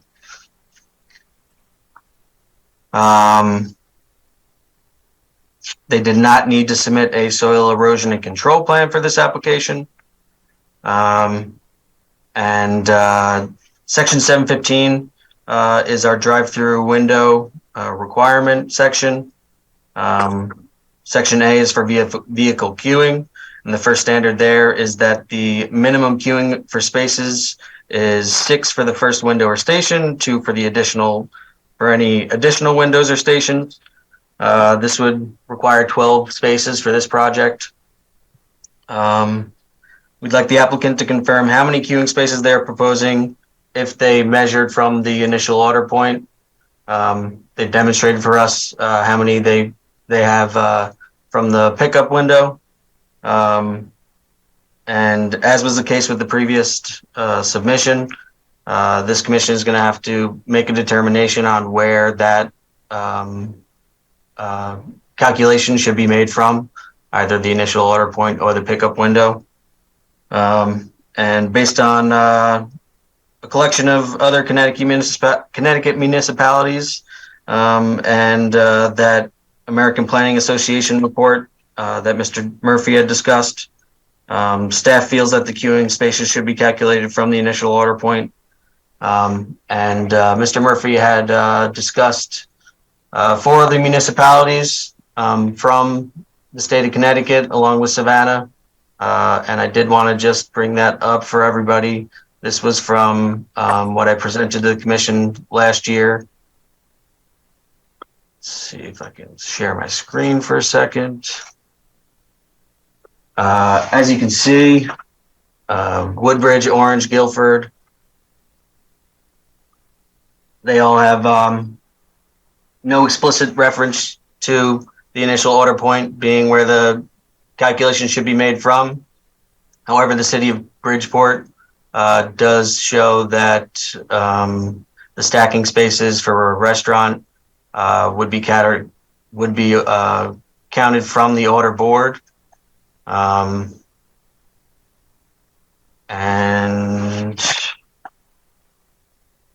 other line from section 715A, staff felt that was not potentially satisfied was that the queuing lane must not be located between the building and the public street. I think the applicant had shown us on their proposal.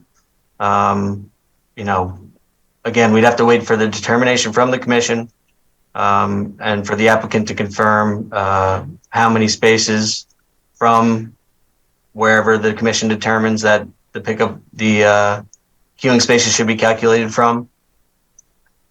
The second section for our drive-through standards is for site access, section 715B. The first standard in there is that an exit or entrance for such queuing lane shall be as far as possible from the street or intersection.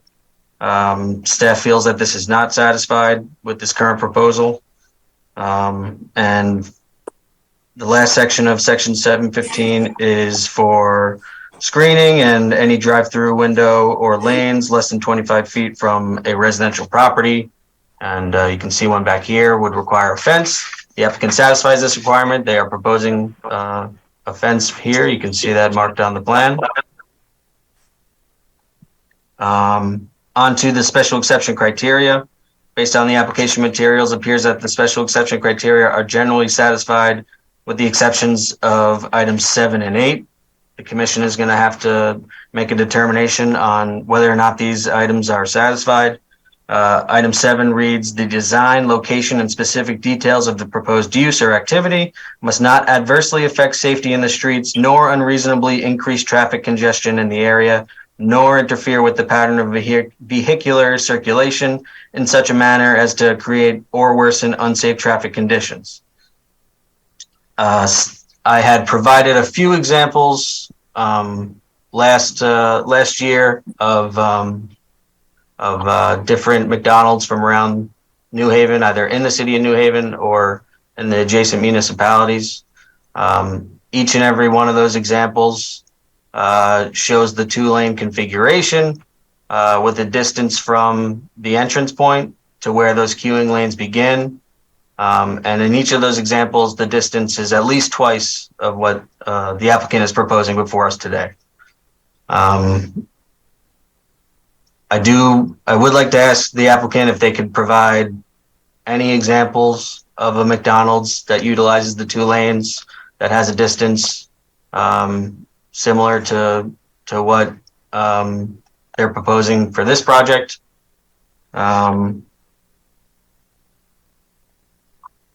And before I send it over to Beta Group for their report, in their memorandum, they asked for the applicant to explain how the proposing queuing area between the order stations and West Main Street will be adequate to prevent vehicles from spilling back to West Main. They also raised the question of latent demand that may be caused by this new configuration, reducing the amount of congestion or traffic flow. And the other special exception criteria that staff would like the commission to determine if the applicant satisfied is that parking areas must be of adequate size or adequate size for the particular use and be suitably screened from adjoining residential uses. And entrance and exit drives must be laid out so as to prevent traffic hazards and nuisances. Staff feels that the entrance to the site and the proximity of the queuing spaces is too close, and the applicant may not satisfy this special exception criteria. Staff recommends that the commission require the submission of additional information noted by this staff report and the Beta Group memorandum. And before I send it over to Dennis Flynn and Jeff Maxtutis from Beta, I would just like to request that the applicant provides all the information that they discussed today in response to this staff report with a memo or something in writing that we can add to the record.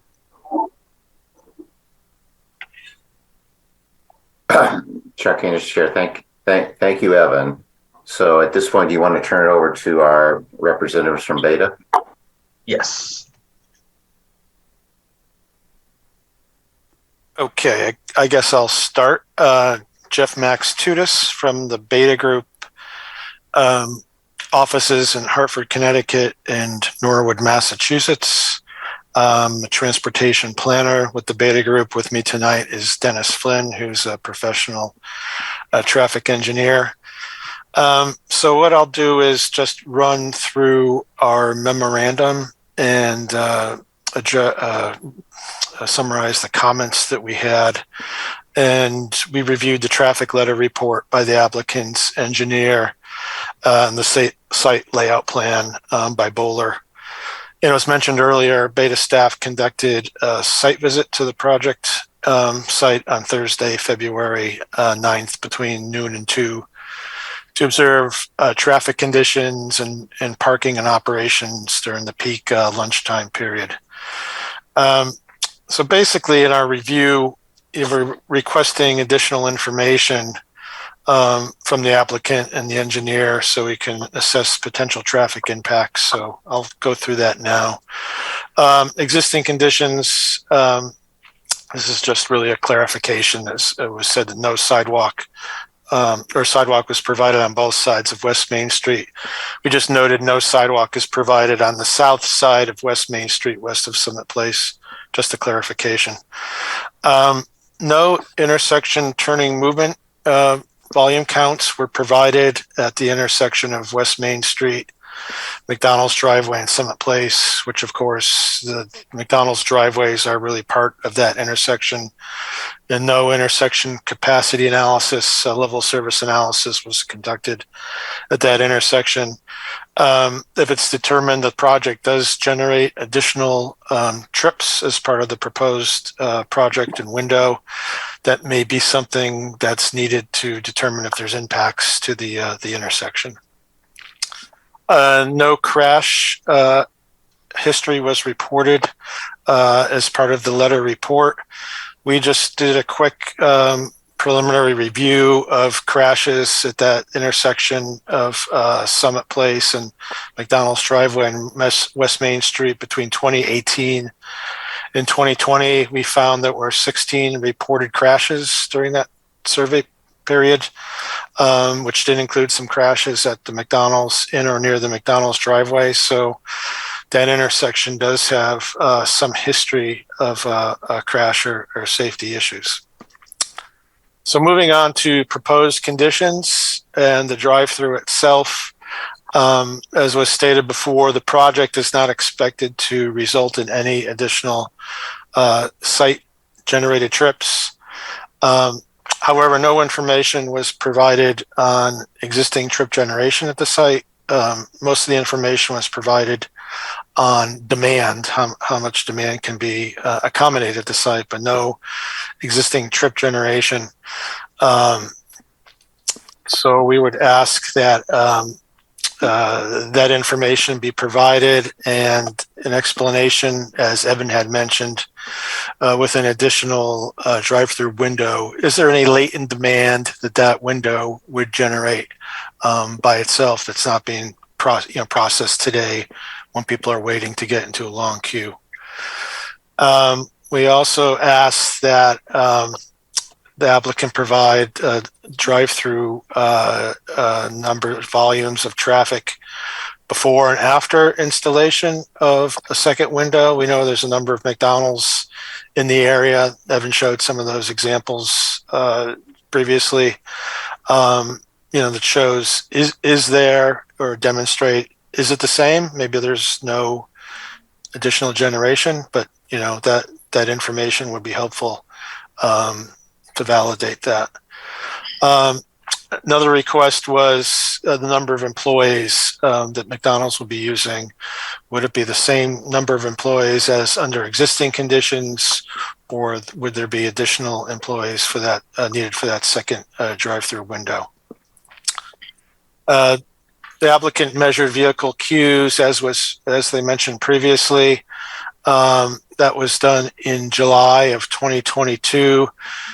We just ask, can additional data be provided for other months? We're not sure if July represents an average month or a peak month or a low month.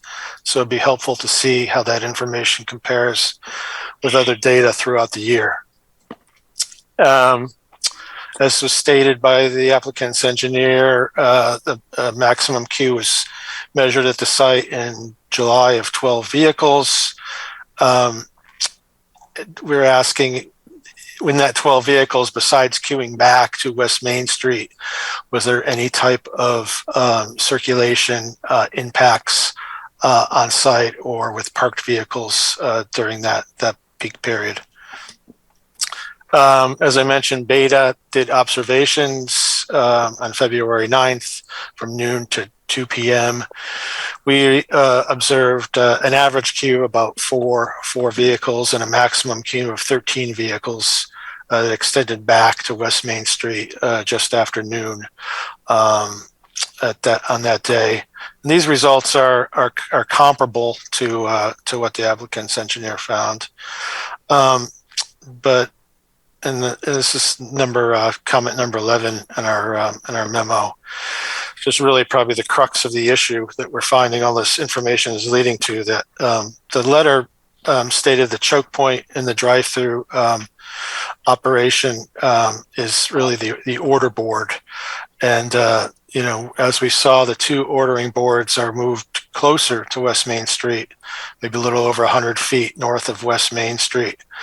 And as Evan had showed, there's other locations in the area. We found some in New Haven and Guilford where the average distance was twice that, over 200 feet.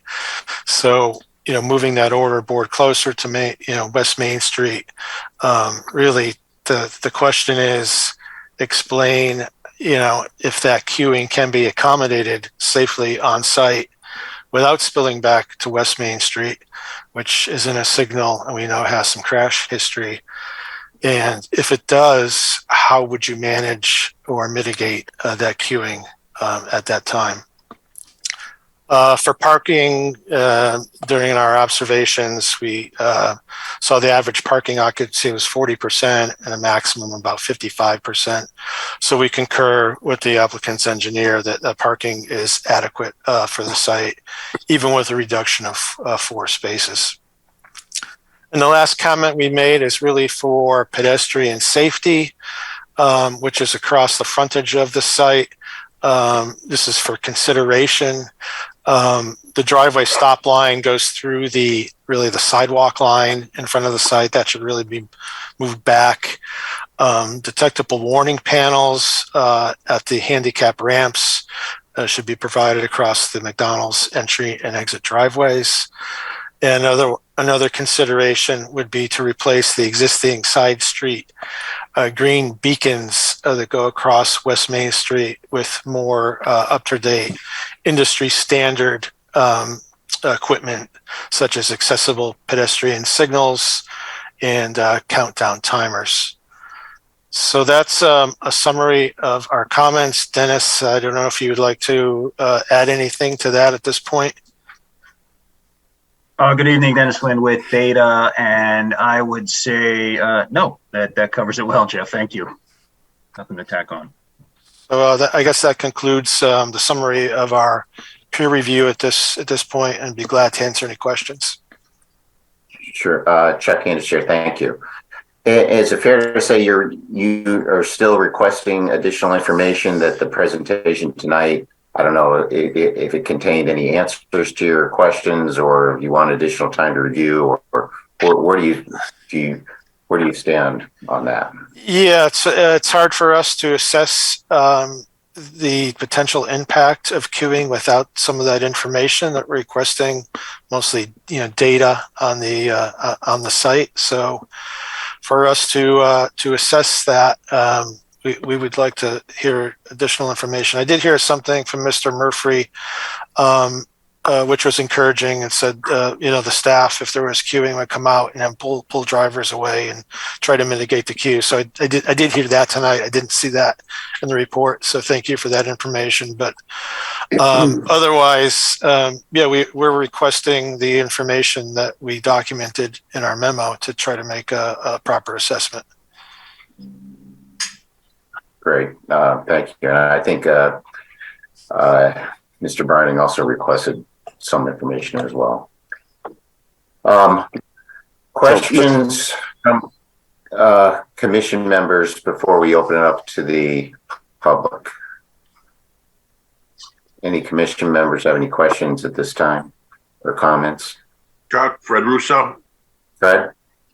Just some observations. I don't have any answers, but looking at the photos that were put on the screen, it seems that, obviously the idea is to get traffic off of West Main.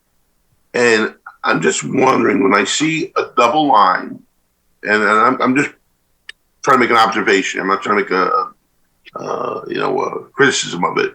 When I see 2 lanes coming, side by side, it appears to me that they're going to take traffic off of West Main, which is a good thing, and stack it basically on their property. And I think that's a good thing. The problem that I have when I look at the photo is that eventually it gets bottlenecked as it becomes one. And the only way you can get that line, that single line, to move where the window is, where the product is handed out and paid for, whatever, is that window's got to be more efficient. And I don't know what it takes for that to happen. But if you're doubling up the number of cars on your property, and that's a good thing. The question is, how do you get them off the property efficiently? And so if you have two lanes going into one lane, and that lane is a good number of cars, then the bottleneck is that the window handing the food out. Now, I think it's a very good thing if someone's order isn't correct, they get taken out of the queue, and then people move up. But it just seems that in general, I think that the McDonald's or any fast food company would want to move those people off as fast as possible. But I don't know if someone can explain about that bottleneck. It's not like doubling the cars on the property and doubling the number of windows distributing the food. It's still the same single window that's distributing the food. If that window, for whatever the reason is not efficient, then the traffic is going to get even worse on the property. That was just an observation. Can I respond to that? Yes. I would also point out that you're also increasing the length from the pickup point to the order point. So while it's not, I think in existing condition, you have 6 cars to back to the order point, and then there's only 1, 2, 3, 4 before you get to the pickup point.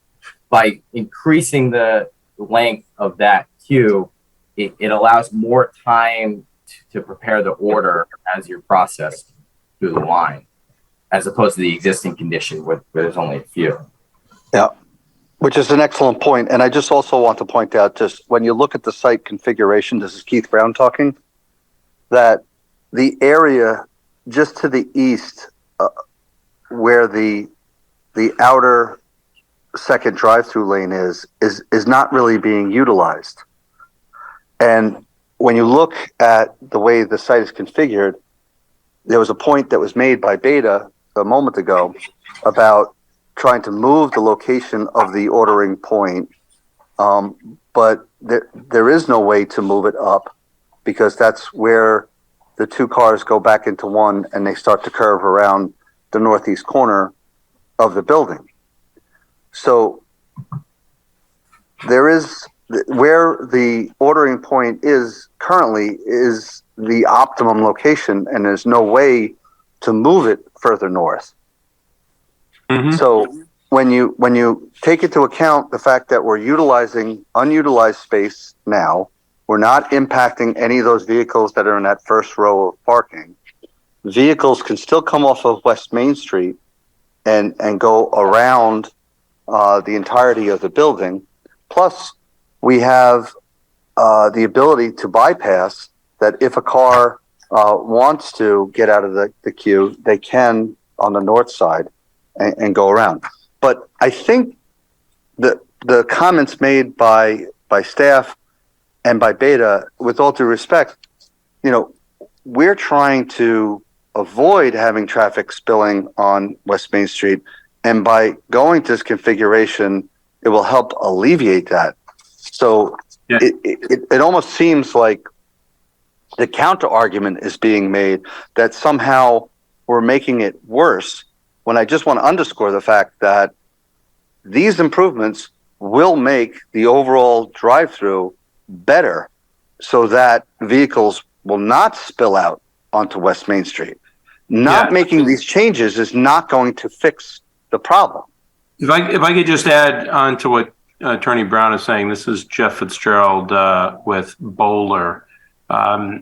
Reiterating, this is an existing nonconformity. And in Evan's statements, he said that our queuing distance from the order board is too short. Again, we're dealing with an existing nonconformity, and we want to present to you how much what we're proposing here makes that existing nonconformity less of an issue. From the order point to the property line, right, in the present condition, you can stack no more than 7 cars, as shown here. But when, and just for the reason that Evan said, it's short because of the trapezoidal nature of the site. This is not a rectangular site. It's rotated to the right in the counterclockwise movement that a drive-through has to employ is short by nature of this site. So in our proposed condition, but because it's such a short side, using the double drive-through increases the capacity, allows you to have, we show 9 cars here, so 2 additional cars at the property line. And again, it allows, as Ethan said, more time post-order to be able to achieve an efficient distribution at the present window at the end. And to Mr. Russo's comment at the pickup time, if there is any order that is super complicated that is delayed, McDonald's, the 2 black spaces on the left are called out to be dedicated for drive-through orders that cannot be fulfilled in time. And the people are instructed at the window, the customer is instructed at the window to pull over there and they will have their order brought to them. So with all these improvements that we're showing here, again, are taking an existing nonconformity and making it much better than present. And that's what we're asking for. That's why, the ask to, well, we haven't seen a traffic analysis. This is a 5,100 square foot McDonald's, the same size kitchen, same size customer space inside, requires only 22 parking spaces. Drive-through is the majority of its use. None of that will increase. None of what we're proposing will increase traffic. It just makes the operation of the drive-through more efficient and creates a safer operation and less chance for the backup to get to the property line or, worst case, to West Main Street. Yeah. And furthermore, I just, if I may, would like to go into some of the legal argument that was made by staff relative to this idea of the measurement of whether it's from the order point or from the pickup window. Looking at section 7.15A sub 1, there is no indication of where that is. Therefore, it can't be read in to impact the applicant in a negative way, because it clearly doesn't say, from the ordering point. So, the vagueness in the code does not defer to the municipality when it by its very nature is arbitrary and capricious, because you could say it could be measured from the property line, and you would be in a similar situation where you're not basing the measurement on something that's reasonable. The whole point of the exercise is to be able to measure the overall capacity of a drive-through lane, not a drive-through lane from the ordering point. That narrowing of the language just it doesn't really make any rational sense.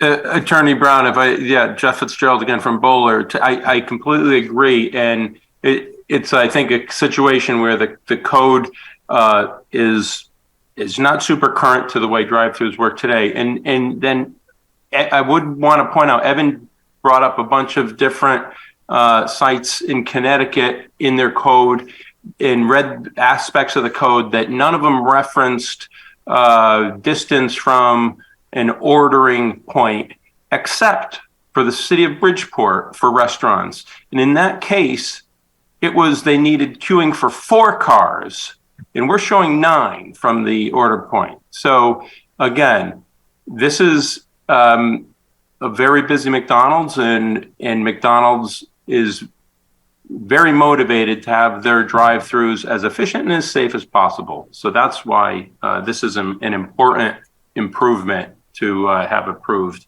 on the site.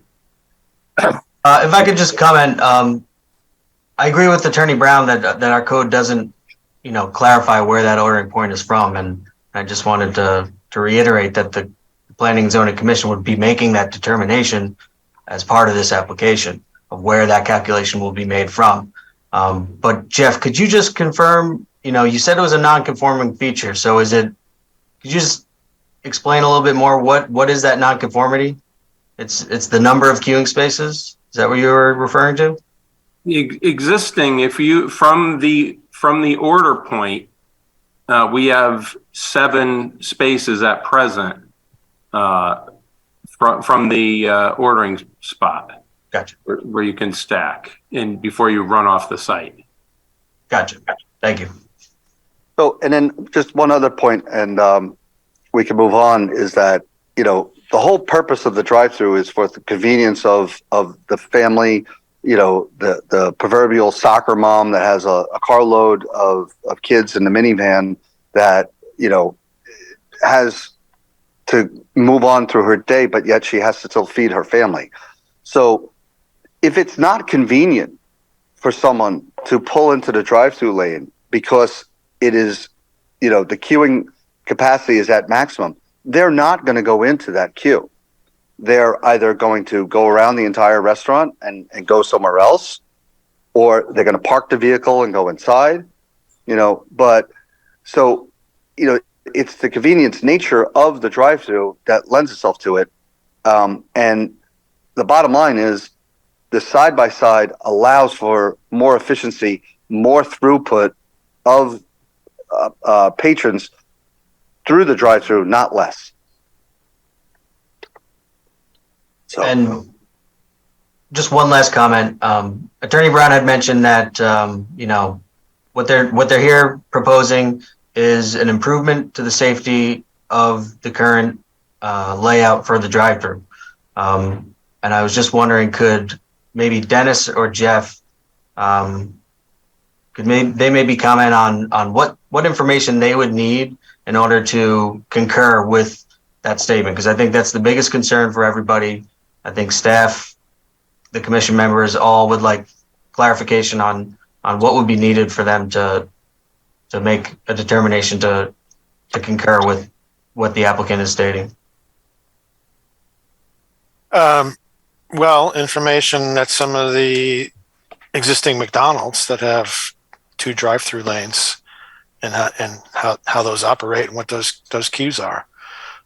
That's empirical data. It's the same type facility, same restaurant, and if you can demonstrate that, then we haven't seen that yet. I mean, the traffic letter that was provided said the choke point in the drive-through operation is taking customers' orders. So if that's the choke point, we have to be sure that it's not that far from West Main Street, and it may work, but I just don't think there's enough data that we can be sure that say it will work. So that's why we're requesting that information. So may I clarify that you're looking for comparison for restaurants that have a distance from the ordering point to West Main Street that are similar, that work? If you have that, or the other ones I saw in the area were beyond 200 feet. But if you have ones that are closer, that would be great. If not, well, we would have to take what you have. Remember, this is, again, Jeff Fitzgerald from Bowler. This is a unique site. You see right here how rotating it counterclockwise at the angle we have, it reduces that distance. And this makes it a very short site, which, again, I'll make the point again, that makes the double drive-through more important to be able to stack cars side by side, because the alternative is that you just, in a single line, is that short distance is exacerbated to be pushing them out closer to West Main Street. So and I agree with Mr. Fitzgerald. What he's saying, I think, in other words, is how are we not making it better? Because the distance right now from the ordering point to the curb cut only allows for 1 car. Now we're allowing additional vehicles in there. So by its very nature, it's making it safer because it's pulling any vehicles that may spill over onto West Main Street onto the property. So I don't understand the exercise, and I think we're both, me and Mr. Fitzgerald, are questioning the exercise by its very nature, when it seems pretty apparent, what the object is here. Well, you haven't provided any data. You've just provided, capacity. I don't see any type of counts of what the existing site's going to generate and the future site's going to generate. So Like trip generation?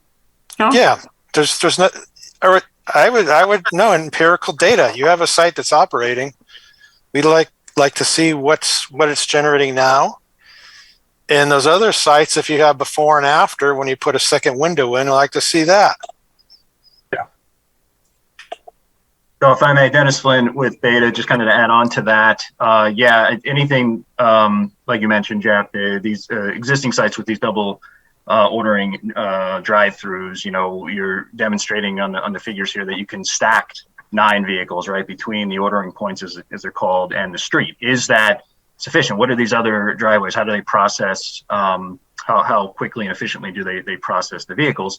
And to the other point, currently right now, it looks like, from the figures that you can stack in the single lane conditions, if I'm counting it correctly, about 9 vehicles in the single lane before you do start to impact West Main Street, which is the exact same number that the double is providing. Not true. No. Yeah, that's not true. Jeff, if you could show them the other. If you go, this shows, if you want to count to the street, it's 5. So this is 9 to the street. If you go to the other one, we have 9 to the property line, and then you can add a tenth beyond it, and that's from the order point. So we're taking it to the property line.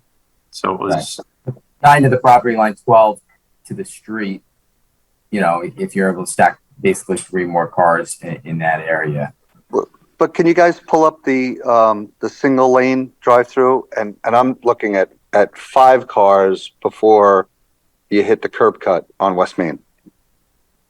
No, the order point is at the top of the page there. So it's starting 7, 8, 9, 10, 1, 2, 3, 4, 5, 6, 7 to the property line, and 8 right there.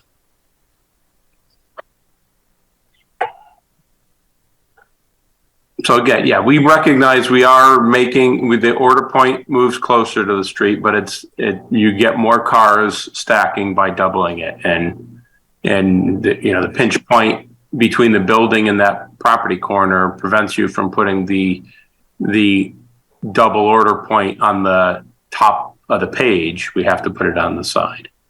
Right. All right, this is Jeff Murphy again. This goes back to what I said earlier. I know we're speaking a lot about the dimensional requirements or dimensional needs of queuing for the cars, and that's part of the zoning equation. As I mentioned, with the double lane, with the model of having the double lane, it wasn't just McDonald's saying we're going to add a double lane, therefore we get more customers. There's a business plan that's associated with getting that food processed within McDonald's to get that food out faster, to move these people through the queuing line more quickly and more efficiently to get them off the property. So the zoning is only a part of the equation. And I agree with I forget which commission member it was I think Fred Russo, about the choke point. They do it very efficiently. They know what car you have. They know what license plate you have. So when you get your order, they know that they're giving the right order to the right vehicle. So they have mastered this model, so to speak, of moving this food chain of vehicles through their property. And so that's not a zoning equation. That's a business model process side of the equation. That's equally important, because we all want these cars to move quickly and efficiently around the building to get them off, so there is no back out onto the street. And then the other point is, I'm just repeating, if there's a special order, and I hate to say it, I'm one of those people, I don't have my quarter pounder with cheese. I always order it without cheese. They hate me because it takes a little additional time to produce that order. They always ask me to pull off to the side in one of the parking spaces off to the side, and then they bring the order out to me to keep that food chain of cars moving around the property. It's a very efficient operation, and McDonald's is a master of that. So let's not lose sight of that side of the equation. The other thing is, I know that the traffic engineer from Beta was asking for all this data in terms of vehicle counts and auto accidents and things like that. I'm not sure how that information would help us quantify the amount of cars queuing onto the property. I think what we're more in need of is how to quantify the cars on the property. And I think that's the source of our discussion from the zoning point of our discussion.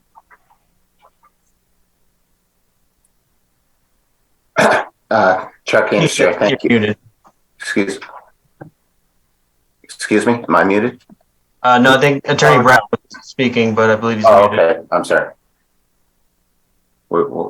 Chuck Anderson, was there an additional comment from the applicant? Okay. Chuck Anderson, one question that came up a little bit the last hearing is there's also the concern that for those parking, you know, say a mother with a couple of small kids is going inside the restaurant. I know you have the crosswalk that's down towards the entrance, but they're going to, you know, have to cross between two stacks of cars instead of one if they go into the restaurant. Does that present any safety issues? Is that a concern for anyone? If the applicant can address that. Sure, I'm happy to. Right now, there is no crosswalk from the parking area to the east to the front door of the restaurant.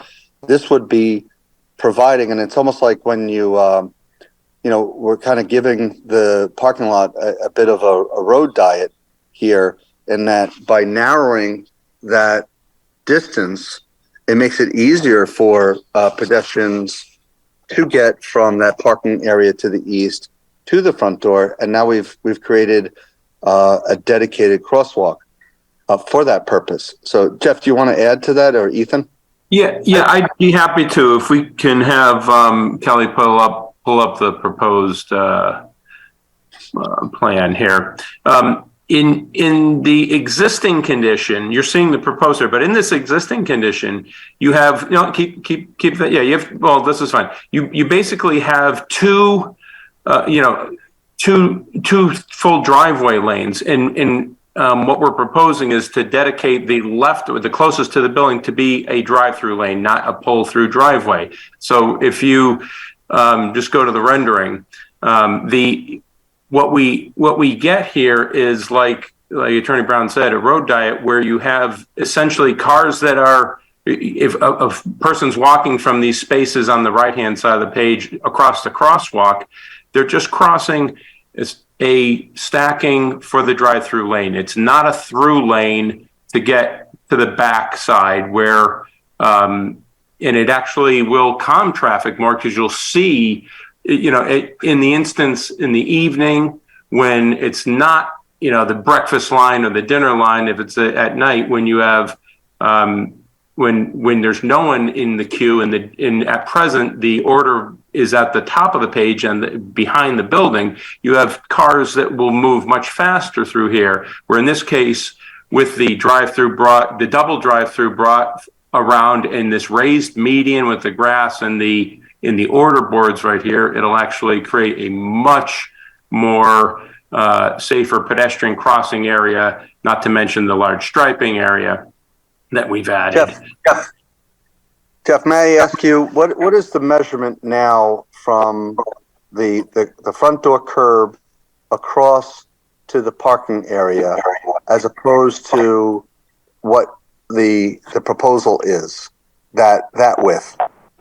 Yeah, to pull the actual width there, it's probably about it looks like about 24 feet from the door to the aisle, and we neck it down. If you go to the proposed, you can see we neck it down to looks like it'll be about 24 feet here, and then I think in existing conditions it's probably closer to around 30, maybe even greater than 30. And there's also a reduction of 6 feet. Go to the proposed, Kelly. It shows that you can see that you can see the existing neck down right there, so the curb gets tighter. So, yeah, it does reduce it by about 6 I, feet. I had noted in my report 32 feet to 21 feet. 32 to 21? Okay, that's a significant, yeah, that's. Yeah, I'm not sure if it's changed at all since that time, but it's about that either way. Okay. Thank you. Okay, Chuck Register, thank you. Any further questions from commission members before we open up, or staff before we open up to the public? Chuck, Fred Russo. One more observation. What would be the feasibility of putting the door to enter the McDonald's, which is now on the side? It's really not a front door, but to put it in the front of the building. So you're not going to have people sort of, you're going to have them cross traffic, but they would be closer maybe to the sidewalk as opposed to being in the parking lot. You know what I'm saying? I think where the door was, it was never meant to be a double lane queue there. But would it make sense to have a door in the front, not on the side, and divert the traffic, the pedestrian traffic, from cutting across that way, but going out and around from the front? Just a thought. If I may just respond to Mr. Russo.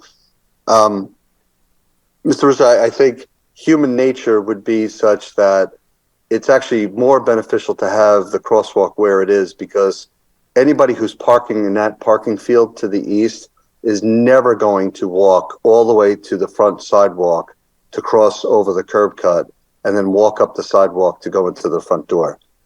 You know, Burger King has doors in the front. Yeah, I know, but I don't see how. I mean, it almost like if you look at the detail, there's a refuge now built on both sides, right? Because we have a bullnose on the right side of the double queue, and then you have the sidewalk that begins on the other side. So, as Ethan said, you have people who are taking refuge on both sides and crossing 21 feet, whereas today in existing conditions, they have to cross the entire 32 feet without any refuge. Right. Was this a thought? No, I appreciate it. Thank you. For Harry? Thank you. Harry Smith, Town Planner.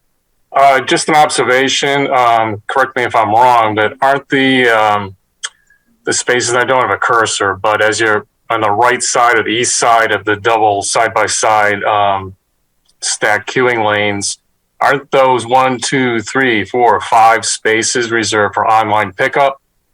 So isn't your hypothetical soccer mom bringing her children needs to come from the parking spaces along the extreme east side of the parking lot, which be a longer distance? They need to cross wherever they're parking, the one-way maneuvering aisle between the parking lanes, and then get into the refuge area with the striped pavement and then the crosswalk.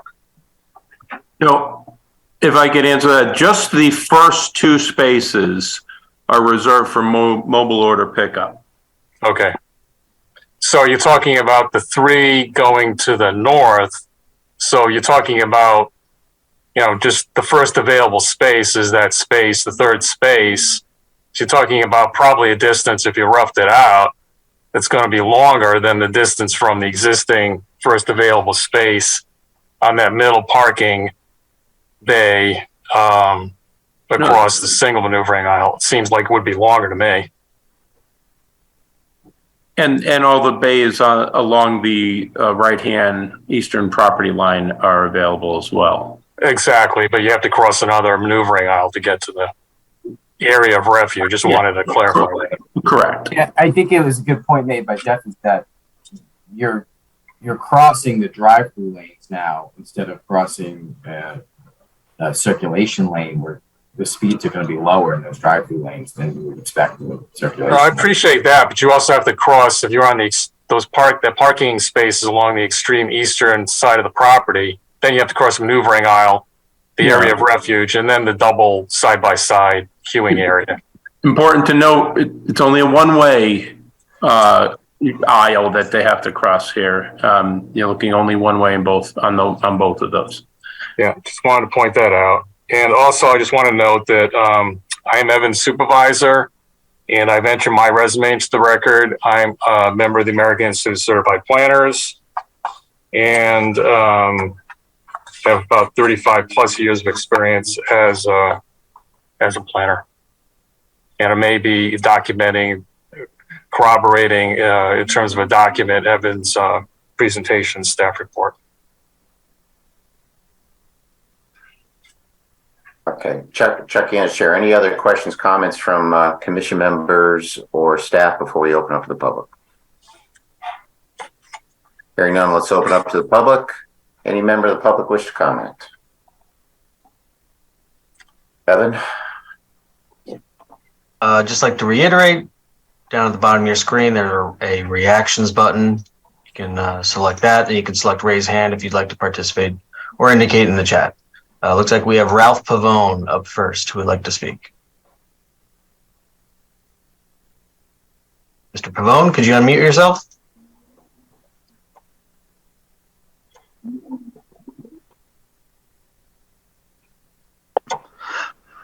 Can you hear me? Yep. Okay. My name is Ralph Pavone. I live at 10 Gentile Place. I live right behind McDonald's. Okay. I've been listening to the experts tell you this, that, and the other thing. I have two questions for the experts. I see they're going to install a new fence. Will that fence stop a car from coming through and hitting my property again like it did last year? Applicants here will respond if they'd like. Yeah. Would you like to respond? I'll be happy to respond. First of all, what type of fence are you putting up? Yeah, we're putting up a screening fence, an opaque 6-foot fence. It is not designed to be a guide rail. There's an existing curb there, and there's a second curb being proposed at the edge of the right. They're only 4 inches high. I'm in construction. I build gas stations, convenience stores. I know about curves. They're only 4 inches high, and there's no problem for a car to jump the curb and to move forward. McDonald's patrons hit my house twice. The second time they did quite a bit of damage to my house. I think the fence that you're proposing will not stop a vehicle from coming onto my property. We could replace the fence with a metal beam rail.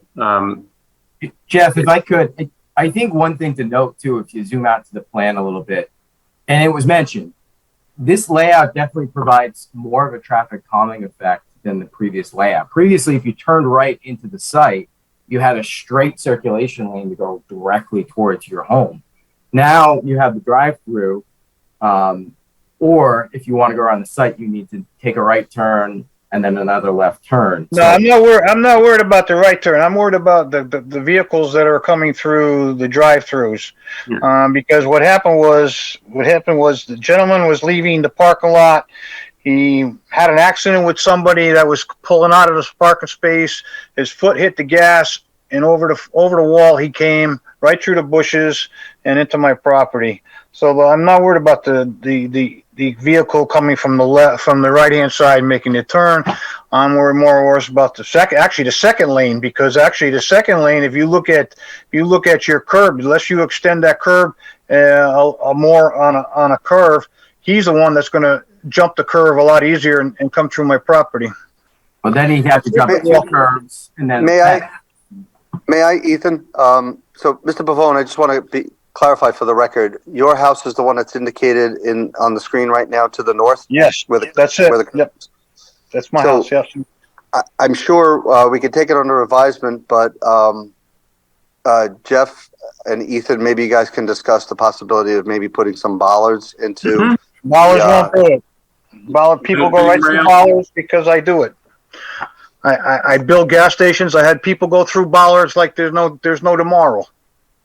We can actually design bollards that don't, 6-inch bollard should be able to withstand any car. And to your point, 4-inch ones, concrete filled that are poorly done and not maintained that have the problem. Yeah. Okay, but then the spacings would have to be shorter than the width of a car just to prevent them to go through. Or a guide Right, rail so- like the highway department uses. Yeah, but Mr. Pavone, we could take into consideration your comments and maybe do something at the end of the second lane where that that area is before the stop bar on the right hand side. What about the inflow of? Where the cursor is now. Okay, that's fine. I mean, as long as it prevents anybody from coming in to hit my house again. And and the second question I have for you gentlemen is, with this additional lane, have you ever considered about the noise factor that it's going to generate? Because as it stands right now, at night, I could hear every order McDonald's puts through their drive-through. Yeah, to that point, Mr. Pavone, right now where the cursor is where the ordering point is. Right. So any noise generated is probably facing more towards your residence, whereas the ordering point where it's going to be is going to be projecting to the southeast away from your house. I would also add too that with modern technology, McDonald's employs on all of their new drive-thrus is they have a sound dampening system that monitors the ambient noise level. So the quieter is at nighttime, the quieter is for the loudspeaker. Well, I'll tell you the truth. I disagree with you, sir, because the one here, they don't, because I could hear all the conversations that they have inside the building too when it's really quiet here. I can't tell you what they're employing right there now, but I can tell you that with the new technology, it's a sound dampening system that's automatic. Okay, well, then they don't have the new one because I could hear it. And then what about as far as the noise, the additional noise that that's gonna generate from the vehicles? Summertime, people are gonna be waiting in line, windows down, playing their radios. Just the noise of the vehicles themselves. What can McDonald's do to deafen that? Well, we could certainly look into, I don't know what we're calling for. Jeff, I don't see the landscape plan. Take me a minute. What are we calling for in terms of landscaping along that fence line? No additional landscaping in addition to the fence. It's a narrow existing edge to the property line. Adding the fence will also help deflect a noise away from the property. Mm-hmm. How high is that fence? 6 feet? Yes. Yeah, it might. Okay, it might. I mean, 8 foot would do better because this way I don't have to worry about looking. Well, at this point, are this fence going to have slats in it? Or is this going to be a metal, like a wire fence? Did you see? No, it's going to be more like a PVC opaque fence that Jeff Fitzgerald was describing. PVC. All right. So in other words, we don't have to worry about the headlights looking into my bedroom window when they're placing their order, right? Correct. Correct. All right. Okay. All right. Well, if you address that situation for me, then I guess I'm all right then. We'd be happy to. And Mr. Pavone, you're talking to several people that do a lot of gas work too on this call, so. Okay. Well, then you ought to know that ballers don't stop cars. I don't know. I fixed a lot of them in my day, my friend. So ballers don't stop cars. Okay. Well, they do better than those are curbs. the main 2 questions I had for you, gentlemen. So. Nope. No problem. Thank you. Thank you, Mr. Anything Pavone. else, I will address them to you. Thank you. Thank you. You got it. Are there other members of the public that wish to comment at this time? I'd like to make a quick comment, if that's okay, Chuck. Massimo, go ahead. Okay. So, I actually, when this project came through last year, I actually talked to a friend of mine, and I know they got refused, but I talked to a friend of mine who owns 3 McDonald's that is not affiliated at all with this McDonald's here on Main Street in Branford. She owns other McDonald's in other towns, but she did say that the speed of the window where you order from and going through, picking up your order and getting through is no doubt no less than 30% faster, meaning that the cars that get stuck over that are ordering, I mean, they just get through faster. So there's less traffic. And I drive up and down West Main Street quite often. I live here in town, obviously. So every once in a while, that single lane does create an issue. So does Dunkin' Donuts and so on and so forth around that street. And I tell you, I see it being a real big safety problem having these cars back up on Main Street. Something should be done. And I think, from now on, 2 windows should be mostly mandatory. So the traffic isn't put on Main Street and creates accidents. I think this is, I think the future business that McDonald's and other fast food industries are going to be projecting in the next few years, 5 years or so. I think it's extremely important to get those cars off of the street. I think it's going to be worse of a problem in the future if we don't do something about it now. To me, the plan seems like it will improve that problem, which is the biggest safety hazard on that street going right now. And I just wanted to comment on that. And, I hope we take a good look at this and, and make the right decision here. Thank you. Chuck Anderson, thank you, Massimo. Are there members of the public that wish to comment? Any other members of the public? Evan, or do we see anybody? I do not see anyone else that'd like to speak. Okay. The question, I guess, is: do we keep the public hearing open? Does the applicant? We're not going to decide this thing tonight, by the way. Even if you closed it. But does the applicant? There has been requests for some additional information. Does the applicant want to look into anything, or are you okay with, or would you prefer to close the public hearing?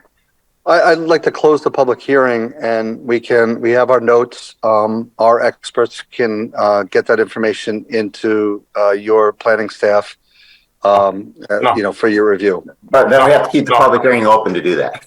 That's agreed. Can I just take a moment? Sure, absolutely. Thank you.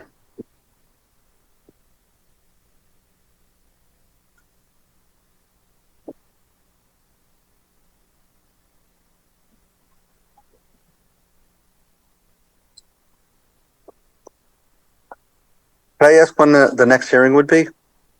It's in 2 weeks, the March 16th. Okay.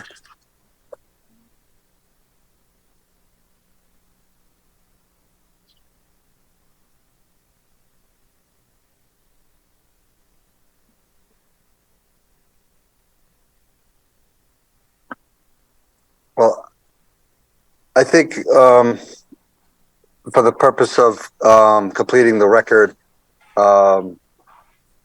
we would like to get you some information, some of the questions that were asked. And then if we could okay. Put this on.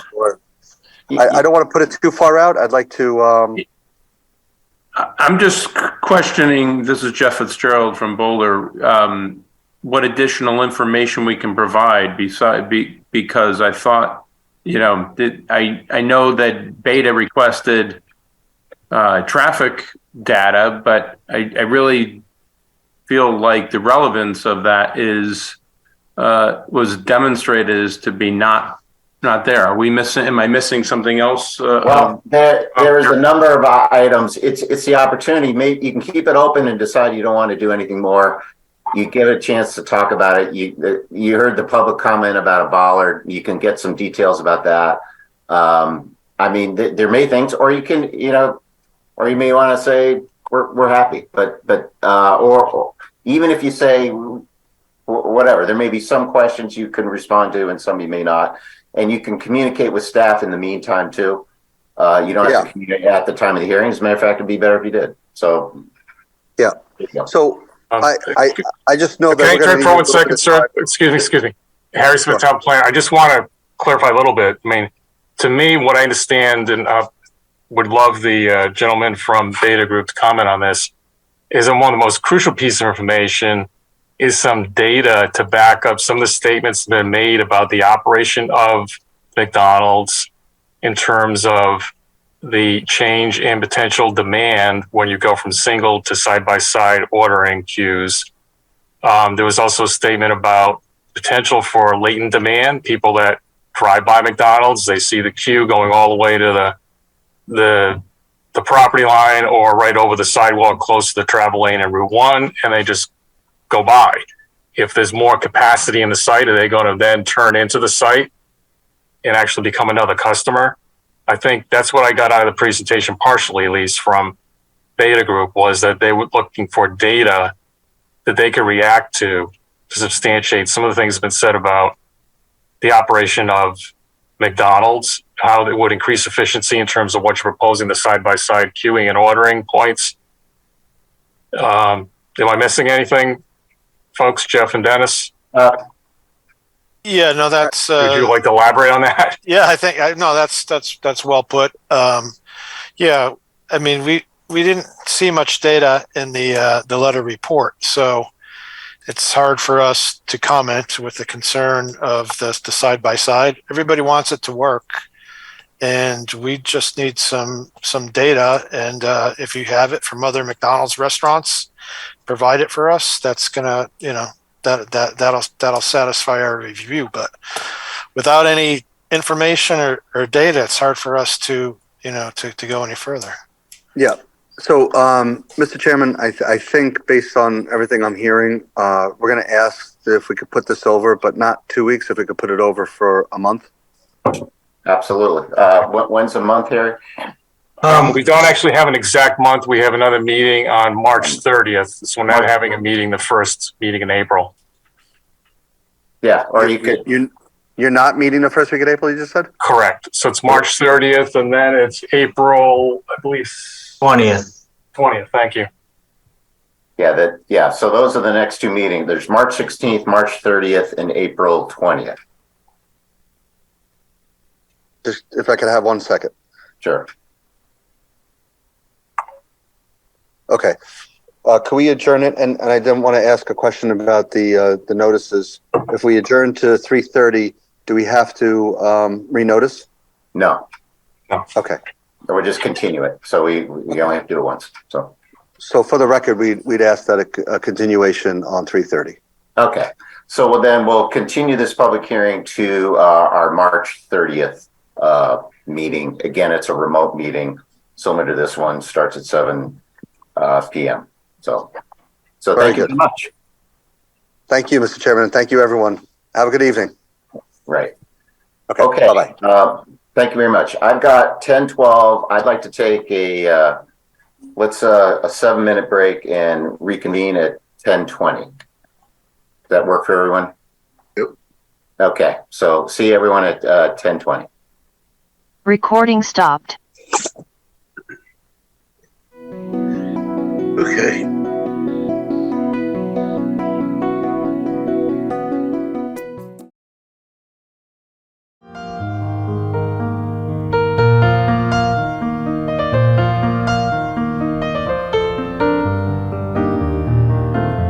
I think we're all here, so we will continue with our agenda. Our next item is I don't think we have any matters to act on from the public hearings.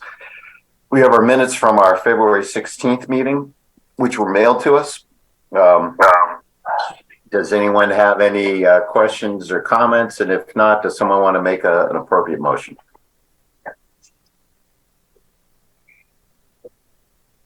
Fred Russo, accept the minutes as read. Motion made by Fred to approve the February 16th minutes. There a second? Chadwick will second. Second by Joe Chadwick. Any further discussion? All in favor? Joe Chadwick? Joe Chadwick is in favor. Fred Russo? Fred Russo in favor. Joe Vayuso? Russo in favor. Marcy? Marcy's in favor. And Chair is also in favor. Harry, do we have any correspondence? Harry Smith, Town Planner. No, we have no correspondence. Okay, great. That brings us to old business, nothing, new business. There's a number of items. I think we have 4 items.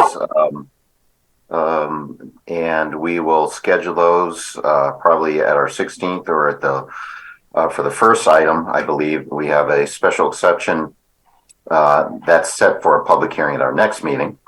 So that's what we'll we'll hear that one at our next meeting on the 16th. And then item number 2 is 6599 Bourbon Drive LLC, applicant and owner for the property at 6599 Bourbon Drive, a PDD informal preliminary discussion. And is the applicant here on that one? Yeah, Mr. Chairman, thank you. My name is John Nuff. I'm an attorney with an office at 147 Broad Street in Milford, and I'm here tonight actually on behalf of R&R Trust, which is the contract purchaser of the property located at 6599 Bourbon. You all know that this is the former St. Elizabeth. The property consists of 10 acres, and this is a informal consideration as strongly recommended by your regulations, figure section 5.4.f.1, prior to the submission of a PDD application. This is the part of my client's investigation of potential opportunities with regard to this parcel. And we very much appreciate the opportunity to have this dialogue with the commission. What my client is investigating is to do a multifamily community consisting of 40 townhouses and approximately 50 apartments in the rear. What you're looking at is a rendering that's a little bit skewed to give you a picture of the entire site. It looks as if, as you drive off of Bourbon Drive, that the site ascends, or you're driving up a hill. It's really not the case. The is relatively flat once you go off the road, but it's just been enhanced for the purposes of depicting the property in its entirety. Running the show is Evan, are you controlling this, or is Todd? Todd. I am. Okay. At some point after this, our professional engineer, Todd Ritchie, will take over and take you through the rest of the plans. But here you're seeing a rendering of a street view of the proposed project. Obviously, a very attractive, charming, upscale, street edge, very nice architecture, trying to create a really nice, walkable, pedestrian-oriented frontage, which is consistent with the other multifamily developments in close proximity. We had the opportunity to meet with Evan and Harry and your wetland officer, Jamie Frederick, a couple months ago. We walked through some different iterations. We didn't have these renderings at the time. I thought they saw some advantages in how we were adjusting the sites. What Todd Ritchie, our professional engineer from SLR, will show you is that we are taking up considerable amount of pavement in the upland review area. I think Jamie Frederick was pleased with how the project was designed, and so but we have a couple site plans to show you so we can get feedback.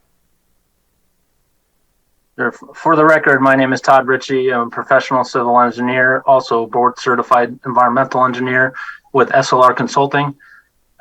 This overview here is an aerial shot from the town of Branford GIS of the parcel. It's about a 10-acre parcel south of Bourbon Drive. It butts up against town open space property to the south, some residential property to the east and to the north, and the park to the northwest, and 61 Bourbon, which will be apartments, future apartments to the west and northwest. But this is essentially the existing condition of the site, as you can see here, also represented on this existing conditions survey plan that was completed for the site. You have the existing church building here with the rectory. You also have a wastewater pump station here with sewers traversing the site alongside and under the wetlands. And they were put through the wetlands at this location, as well as in this location over here. Also, they traverse under the wetlands through this corridor up to the north. All of this impervious pavement here, as part of the church parking, is currently feeds stormwater system that discharges all of this runoff through a single system without treatment to this point right here into the wetlands. You have to the southeast here, you have a wooded knoll. It's about elevation change of about just shy of 30 feet from this elevation being, as John mentioned, at the first floor elevation of the existing church building, around 23, and then at this driveway is about elevation 25. So it's a couple feet. It's about level, if not a couple feet lower here, a little bit higher or level to the rectory building, which is right here, if you were viewing across the site. As we saw some comments from staff, we received them and reviewed them. First, we did an overlay. This is the proposed layout and concept. You have townhouses, side-by-side single-family townhouses, and these rows here, and then you have a single apartment structure in the back.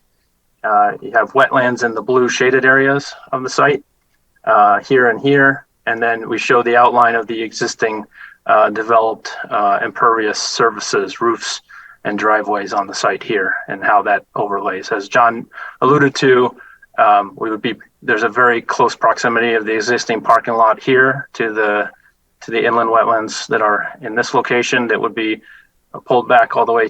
The pavement would be pulled back to this location, and a nearest structure would be at this location here. So considerable pullback there.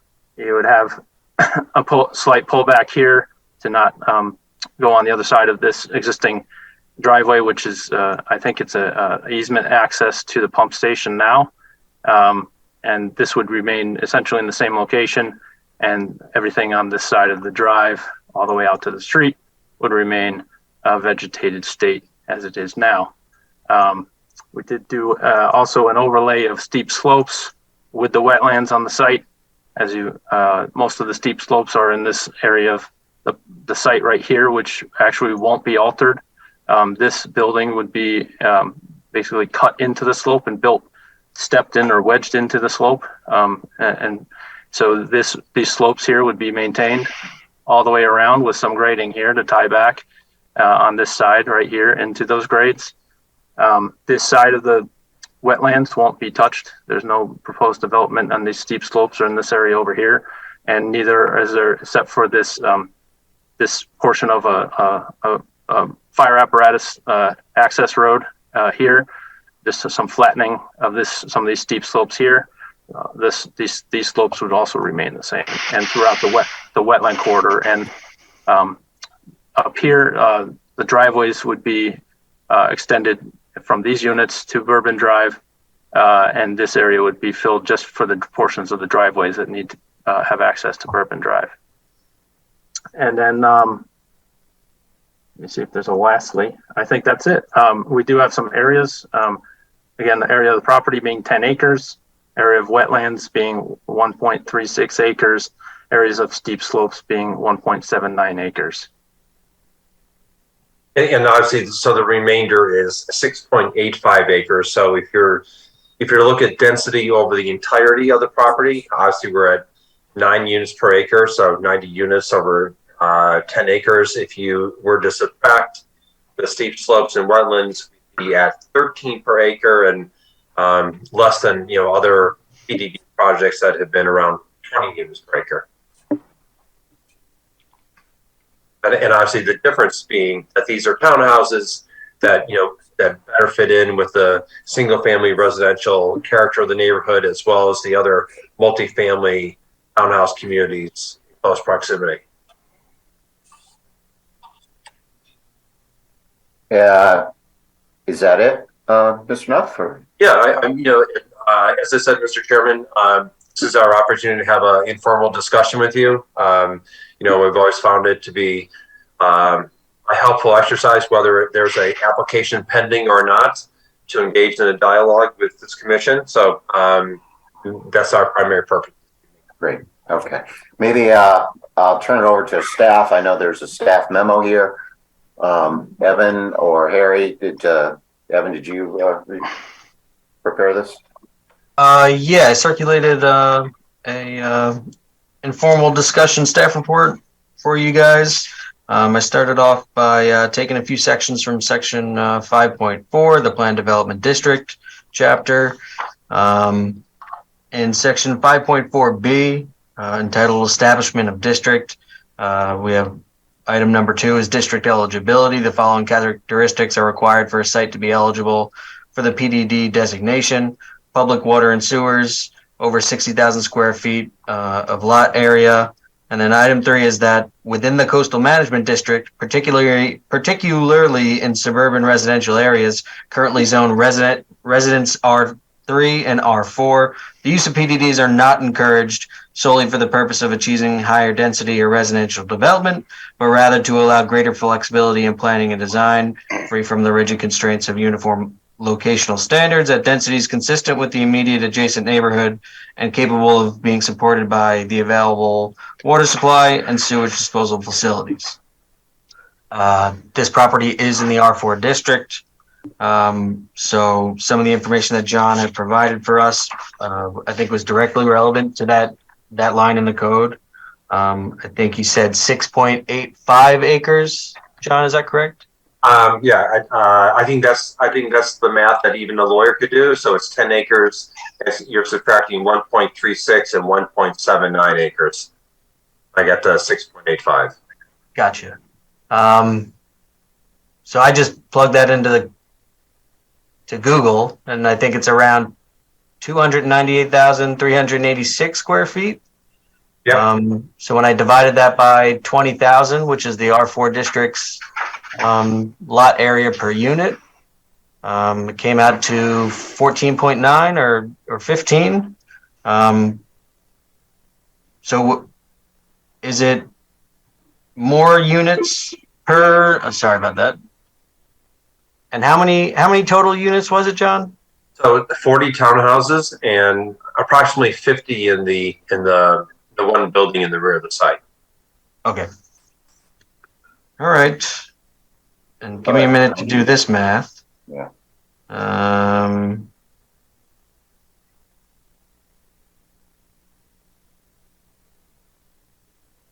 Sorry, long night. What are you trying to calculate, Evan? Is the proposed density over the 20,000 square feet per unit of the R4 district? R4 or the multifamily? The R4 district. Oh, it's obviously smaller, so.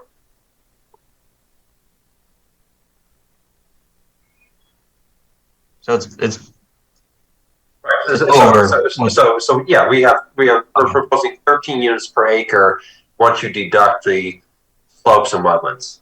Okay. Evan, it's Marcy. 6.85 acres divided by 90 units is 3,315 square feet per unit. If you're trying to put that into how we typically do units. Okay. So denser than the R4 district would typically permit. Yes, of course. I had a section for general comments. I asked for a confirmation of the number of units, which they provided. I asked for confirmation that the townhomes were going to be side by side. Yes. Typical townhome. Correct, side by side. And each would have a stacked garage underneath, so there'd be 3 parking spaces per townhouse.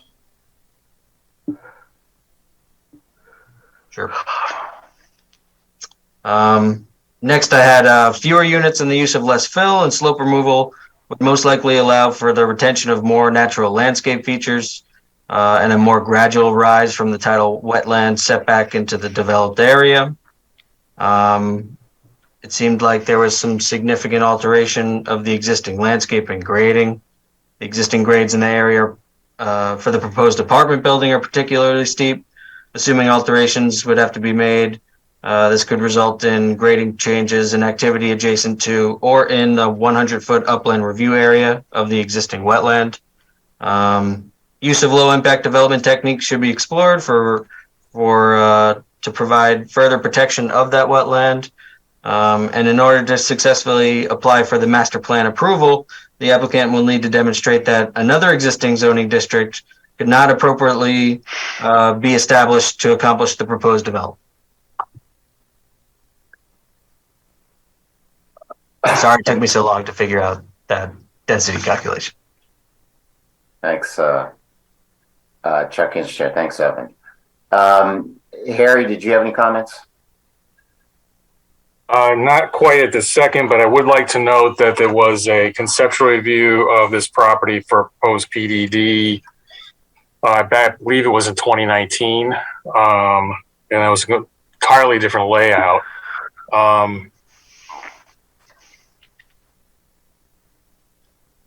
And I haven't heard from the applicant anything about believe whether they're proposing affordable housing or not. That's not been broached as a conversation topic yet.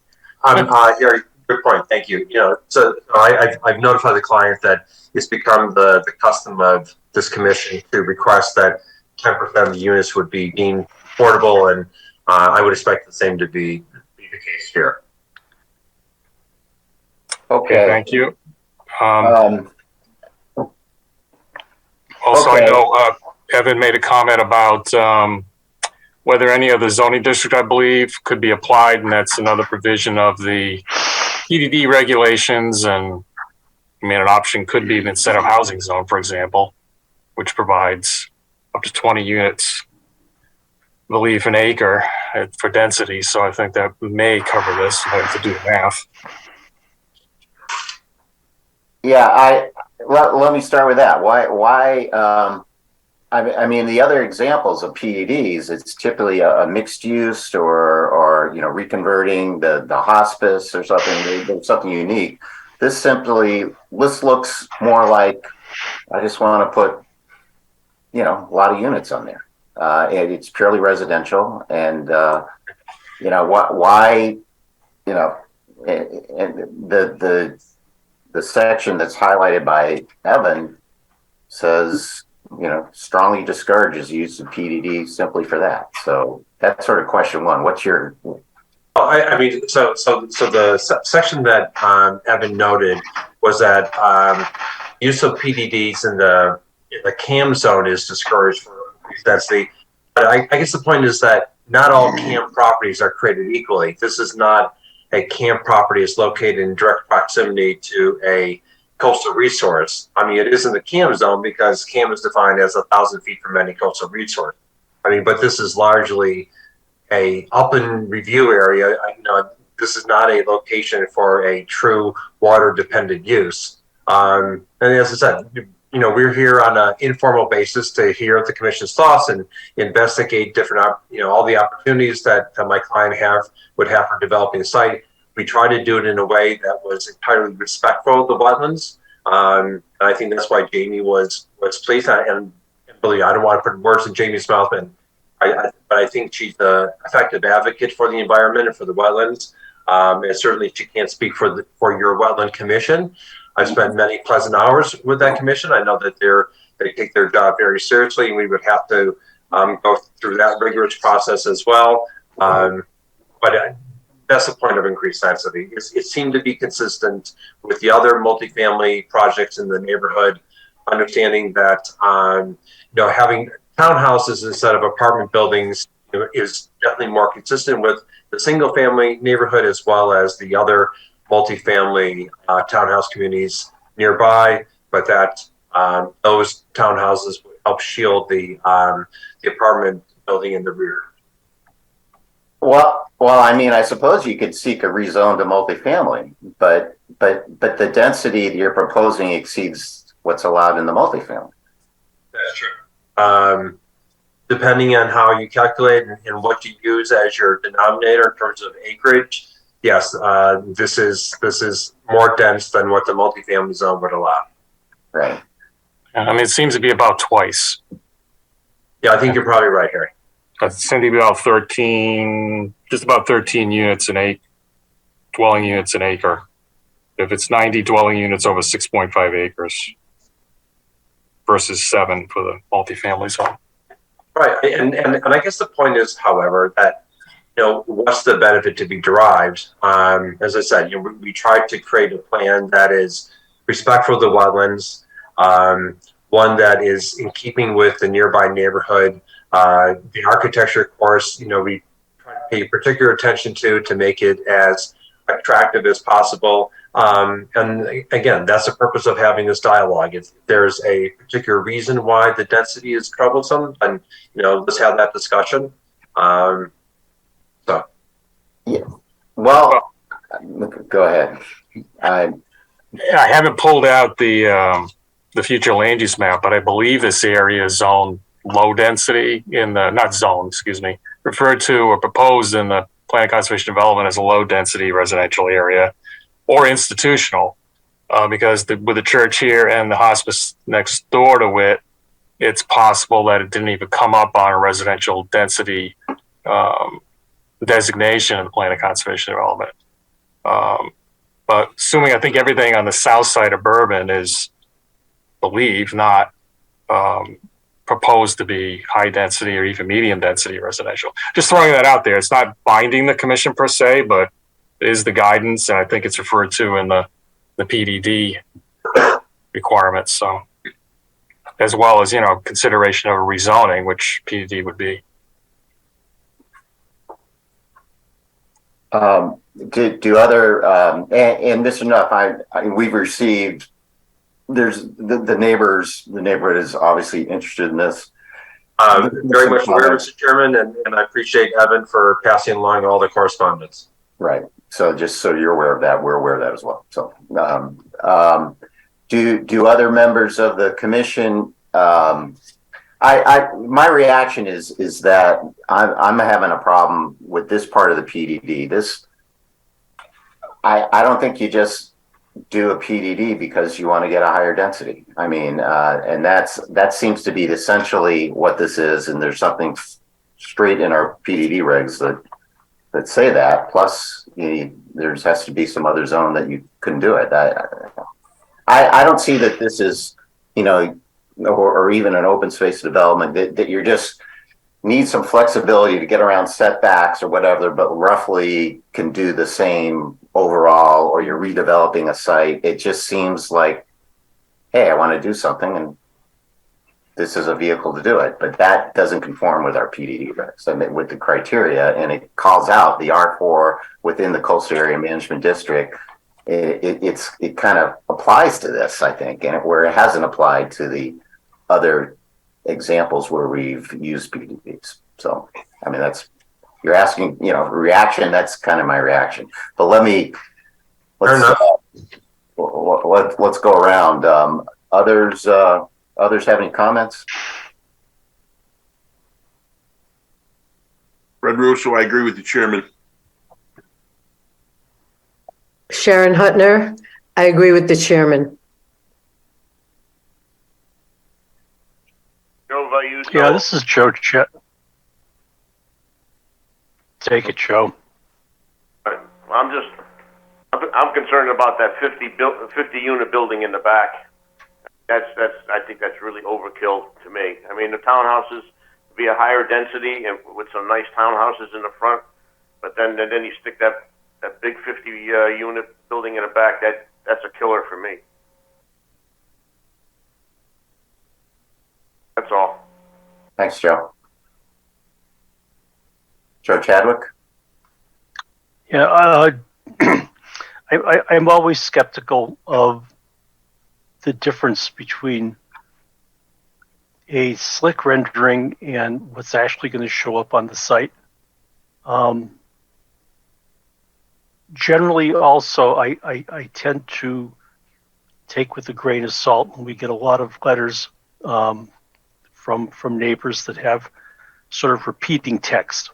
This is one of those times when I'm really siding with the neighbors on.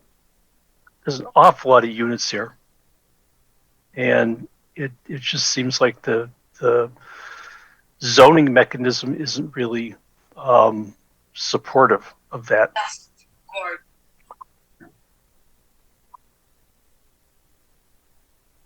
Thanks, Joe. Marcy, any comments? Oh, of course. I just want to hear what everybody else had to say. I'm actually much more sympathetic and maybe critical in both regards. I can really appreciate their efforts to stay out of the wetlands, to show some sympathy for the land trust type areas and so forth. And I think, you know, when you do a more conceptual exercise, you know, you do get this sort of stacking to just sort of see what kind of volume you can get and what's reasonable. So, you know, so I understand the commission's interpretation that they're trying to max out the lot, but I think it's part of the process in getting to something creative. And so, you know, to Joe Chadwick's point, you know, the watercolor is very conceptually quite nice, and I think it shows a lot of creativity and opportunity. You know, the things that I would really pick apart. I'm not personally opposed to a large structure necessarily at that back portion if it helps protect the environment. You know, I think that's a very efficient way to get some use of the property and to address some needs in town without, you know, impacting large areas. I think it's sort of efficient. You know, if it's done tastefully and feels residential. I think that we have a very big need for our aging population to have first floor bedrooms on units. And if that 50 unit can provide, you know, elevators, then that could fill a need in town. I think some of the cons that really bother me are 1, 2, 3, 4, you know, was it 10, 20 units in a row with no break, no relief, no, you know, no relief in the band of buildings. And then the spacing between the banks, just, it doesn't feel, it feels very barrack-like. You know, you've got the 3 driveways that come on to Bourbon Drive, you know, sort of work as their own little section separate from the development, but yet it's still attached to the buildings facing the opposite way. I think that that's problematic. I think, you know, if you eliminate that one last row closest to the 50 higher complex and space out the ones above, that might be maybe a little bit more naturally, you know, fitting, you know. So I'm kind of looking at the design as a way to see what can naturally occur in a creative, you know, way. You know, I mean, yes, I'm thinking multifamily, and there's multifamily here, but I think we have to do multifamily differently than we've done. You know, I think that the complaints about the multifamily up the street on Jefferson is that it's too dense. So how do you design for people to give them some space and relief between the buildings and behind the buildings, you know, and with the circulation? So, you know, so I just think there needs to be a little bit more creativity to the plan and to the footprint of the, you know, what that back architecture might look like, and, you know, and how that might fit. Because I think you can play with the elevations and whatnot as far as the grades and really minimize the impact of a large building in the back. And, you know, I think there's too much density here, but I see where you're trying to go with it, and I think you can improve upon it. And, you know, I think the idea of a PUD is to explore creative solutions. So, you know, I kind of applaud your efforts for putting it out there. So I just think it needs some modifications. Well, thank you for that, of course. And obviously the plan that we're looking at now is simply showing each townhouse as a rectangle. And I think the rendering tries to depict that there is, you know, considerable relief along, you know, the entire frontage of the townhouses. But, you know, we certainly appreciate the thought of, you know, different ways of breaking up, you know, those different units to provide some sort of relief, a little more creativity. Right, it's one long. It's more the fenestration and the roof lines that are breaking up, but it's still one long straight front for the most part. You don't move them front or back, and there's, you know, it's a very long length. You know, so I'd like to see things like courtyards and outdoor spaces, and, you know, a little bit more attention given to, you know, outdoor living for residents. More ranches. You know, you've got three stories shown on some of these. Are these going to be stacked units? Are these rentables? You know, not stacked. Each townhouse would be their own unit. Right. So you take in this rendering, you've got, it looks like 3 stories with the peak, and you've got 4 windows. I mean, that's easily, a very vertical structure. I find it hard to believe that you're going to have, first floor living. You're going to be climbing stairs. Understood, and I would urge you not to, take this rendering too literally in terms of. No, I understand. I think it's a good start. I think they put a lot of elements in to show that they're going to try to make it a visually appealing mix. It's just, I think you got to go from the illustrative to the detail now, and really look at the density in terms of the front and back relationship and the distance between the structures and the height of the structures relative to what's going on. I mean, you've got maybe 20 feet between the buildings. It's there's really no outdoor space in and around the building. Understood. Yeah. But I think the buffering's good, right? What's that? I think to amplify that, it's just an incredibly urban arrangement of parts in a very non-urban setting, and the kind of density is more appropriate for a city or a municipality, not this context. And I think the sort of lack of contextual awareness I find more disturbing than anything else. That's my piece. All right, and sorry to butt in, Marston. And I certainly appreciate that. That was sort of the purpose, not sort of the purpose. That was the purpose of doing townhouses along the street, is because that was more consistent with the single-family homes. But I appreciate the thought, Mr. Trevor.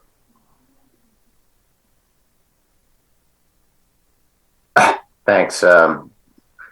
Thanks, Joe. Thanks, Mr. Nuff. Are there other comments from commission members? Okay. Thank you, Mr. Nuff. If I could ask one question, Mr. Chairman, and I appreciate Commissioner Pelusi's comments. Do other commission members feel in any way similar to the sentiments that she expressed in terms of, maybe taking another crack at this?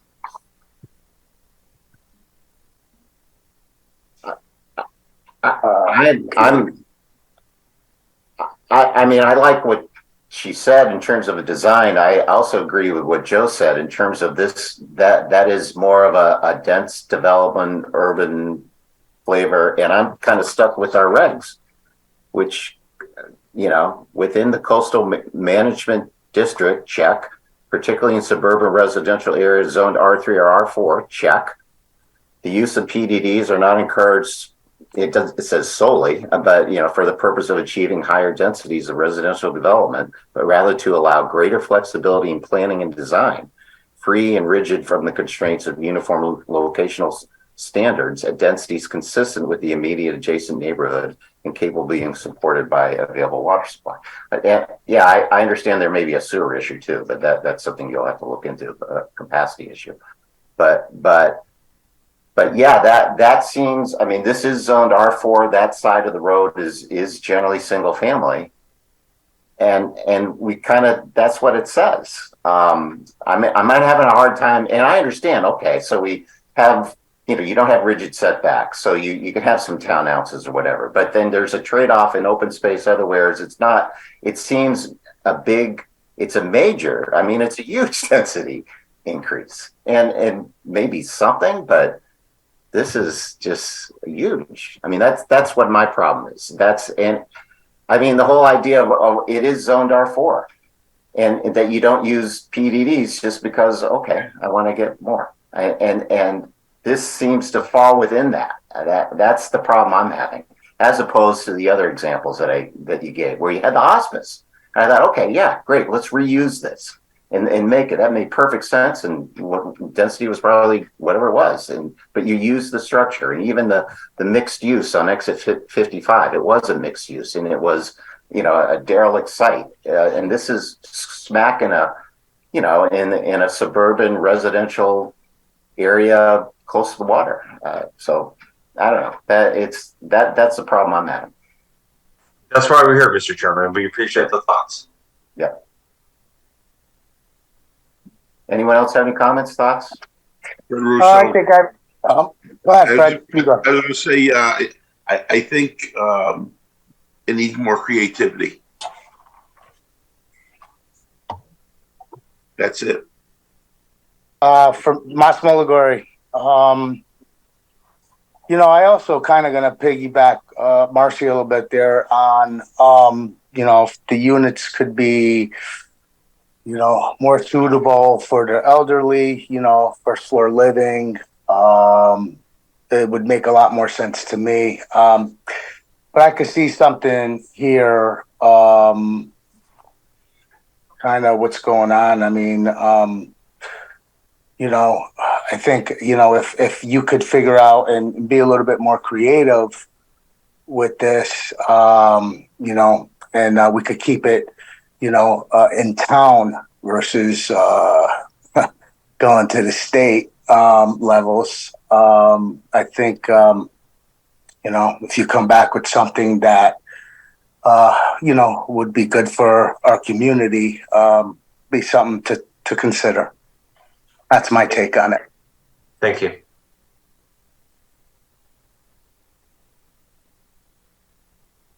Okay, thank you, Mr. Duff. Anyone else got anything?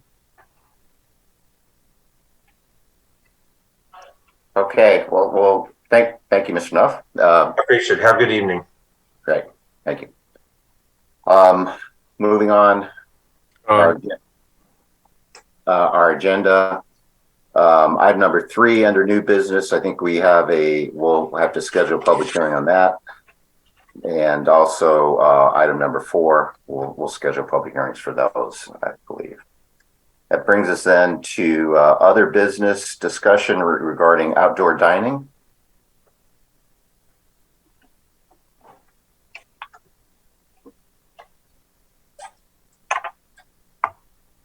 Mr. Chairman, Harry Smith, Town Planner. Evan, who is muted at the moment, has prepared a sort of draft zoning regulation amendment. Just to set the context very quickly and give you a little bit of background. Outdoor dining, as everyone probably knows, was provided for through Public Act 21-1 on sort of a temporary basis during COVID. That is phasing out shortly. And if the commission does not act by the end of April, state law, I believe, provides for anyone operating a restaurant to be allowed to have outdoor dining in parking lots, on lawns, as an accessory use without any commission approval. This would propose some criteria and standards to address concerns that staff has that have also come up during the outdoor dining review process during COVID. And I'll just stop there and turn over to Evan, who's put this together and solicited input from other town staff. Yeah, so I sent you guys a short memo, included some of the approval mechanisms and standards that we have been contemplating. Like Harry said, the Public Act from the state of Connecticut that allowed for a lot of restaurants to have outdoor dining space, either on public property, on sidewalks, or on private property, or in their parking spaces, is set to expire on April 30th. So with that deadline in mind, we've been coordinating with the fire marshal, the building inspector, and the engineering department. So we've come up with a list of standards. I'd say, you know, almost every day a new standard comes into play. The other departments have been sending me the state codes that they operate by. So I've been trying to take a lot of the language of the standards for things like space heaters, you know, space for handicapped persons to require or maneuver through crowded spaces, standards like that. But to put it briefly, anything that would be outdoor dining space on public property is going to have to be approved by the Board of Selectmen and the town engineer. And then any outdoor dining space on private property, we were planning to have be an administrative approval to be approved by planning and zoning staff. And I sent you guys some rough ideas of some of the standards that we were looking to introduce. I put a lot of research into other towns in the state of Connecticut. I'd say anywhere from like 10 to 15 towns have implemented policies already. I took some of the standards. It seems like a lot of the other towns are utilizing some of the standards of previously passed municipality policies for outdoor dining.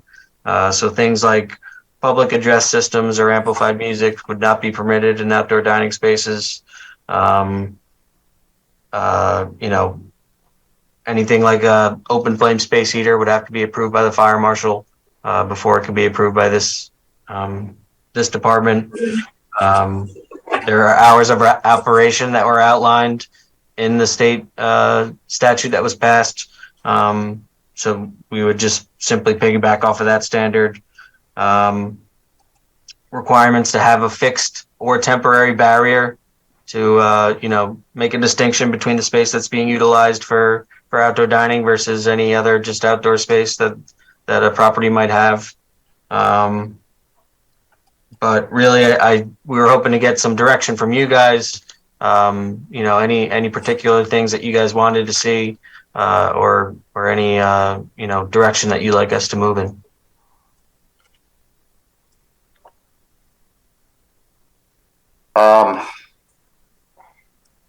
I think that the state has mandated that we do this, correct, Evan? Right. Right. So the state had passed a law saying that you must, you know, basically the COVID stuff that's allowed it, that said it approved it, basically mandates that going forward. But there's still some flexibility on some of the things, right? Is that right?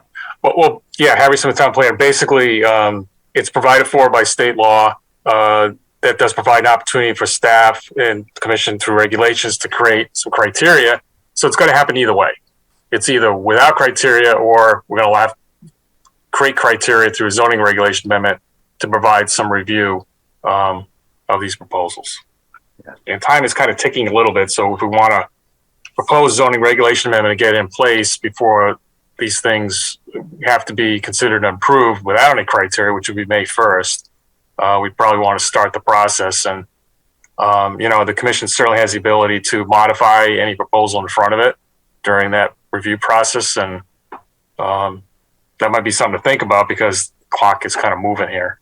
right? I liked the noise issue for outdoor dining, the public amplified music. I like that's probably wise to prohibit that. That gets a potential problem. You do have, is there anything in the state law about hours of operation? I noticed you had like between midnight and 7, which seems like, I mean, we can be outside till midnight now or what? I don't know. Well, it could go to midnight. I mean, I think the state law says you can limit it starting at 9 p.m. So the state law allows you to go, anyone to go at least till 9 p.m., I believe. Okay. Isn't that right, Evan? Yes. Yeah. Okay.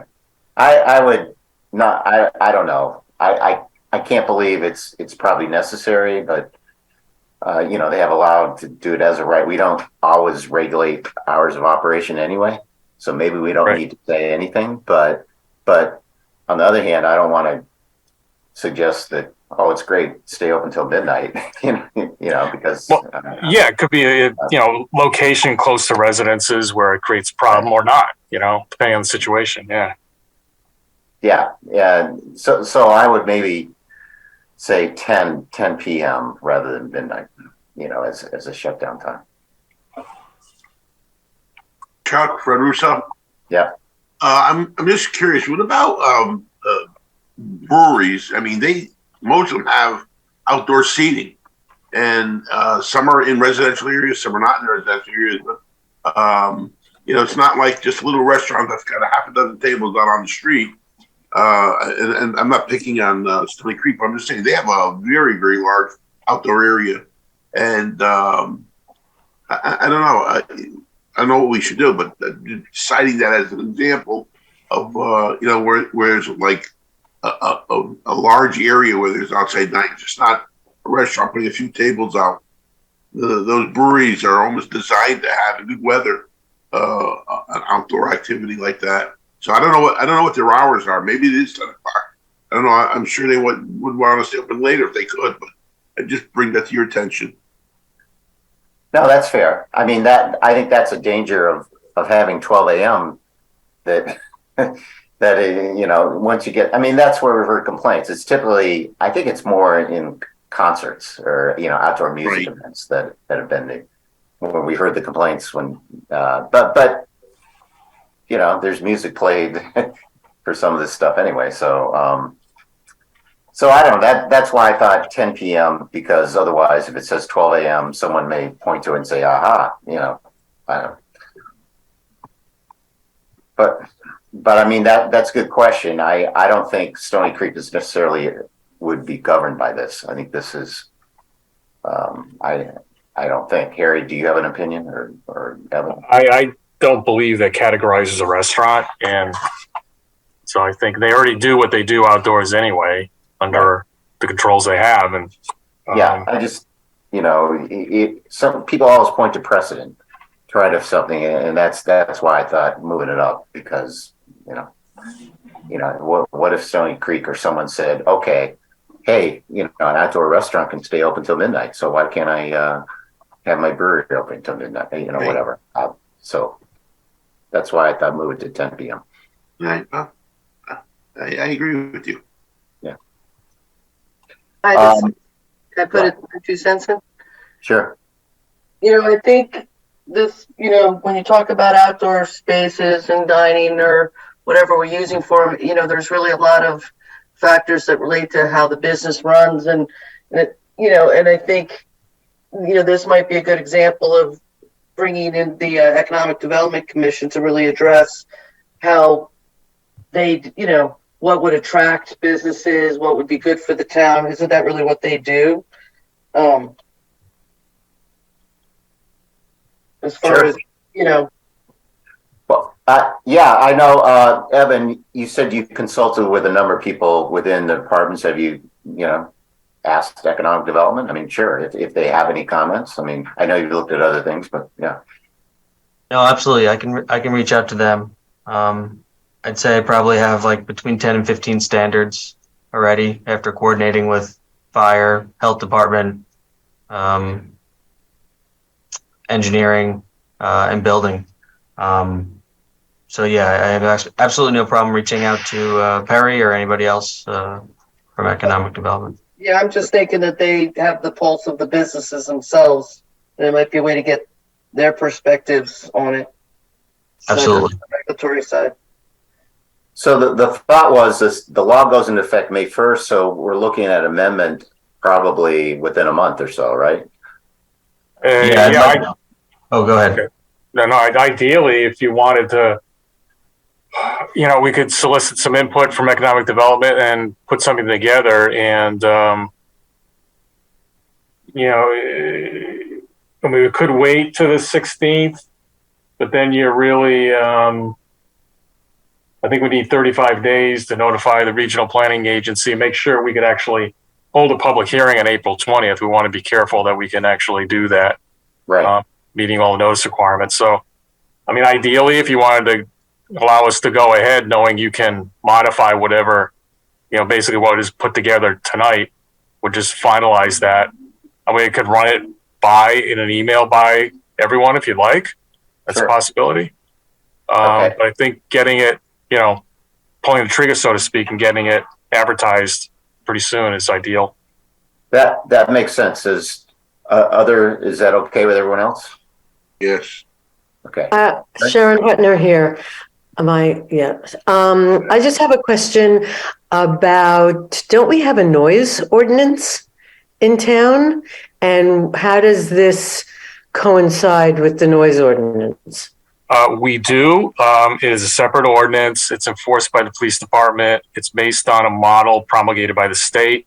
My understanding is the municipalities are limited basically to the model ordinance, and specific limits, I believe they're in statute, in terms of what they control regarding noise, but the decibel levels above background, it fluctuates time of day and so forth, but it's pretty limited and chiseled in. Commission's authority, as far as I understand it, is kind of limited to considering the impact of different activities, but you're regulating the activity, not the noise level in terms of P and Z. So there's no time limits on the noise ordinance? There are time limits in the noise ordinance in terms of level of noise, yes. So it drops down overnight. I can't remember the time of night it does drop down, but. So we might want to look at that and maybe use that as a criteria as well.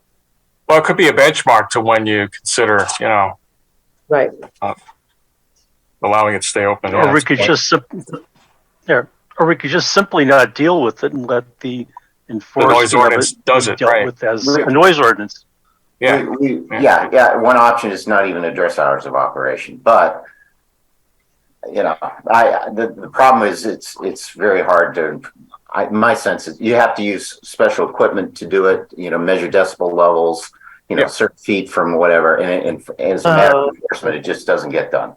I mean, I heard a lot of. I know one town that adopted one and then repealed it because it just it was always an issue when I was city planner in London. Had a lot of bars downtown, and we actually went so far, I think the commission there, as to tell bands where in a floor layout they should set up and to make sure the doors were closed so you didn't have the doors wide open to the street and things like that. But they couldn't get into the noise level per se because it's not within their purview. All right. Well, this is Sharon Huttner again. I concur with Chuck that we should look at 10 p.m. rather than midnight. Okay, so then get the ordinance going. You could circulate to us. If anyone has any comments, we'll fire it back. But just so we can have the public hearing in our April meeting. And we'll touch base with economic development too. Yeah. Okay. Great. Okay. Let's moving on since it's 11:15. We've got an 824 referral for 182 Shore Drive, a storm drainage easement relocation. Harry or Evan, who's explaining? Harry Smith, town planner. I've got it. I just put up a map super quick. This is a property on Shore Drive and Midwood on the corner. There is an existing easement where my cursor's going, kind of a little more diagonally down.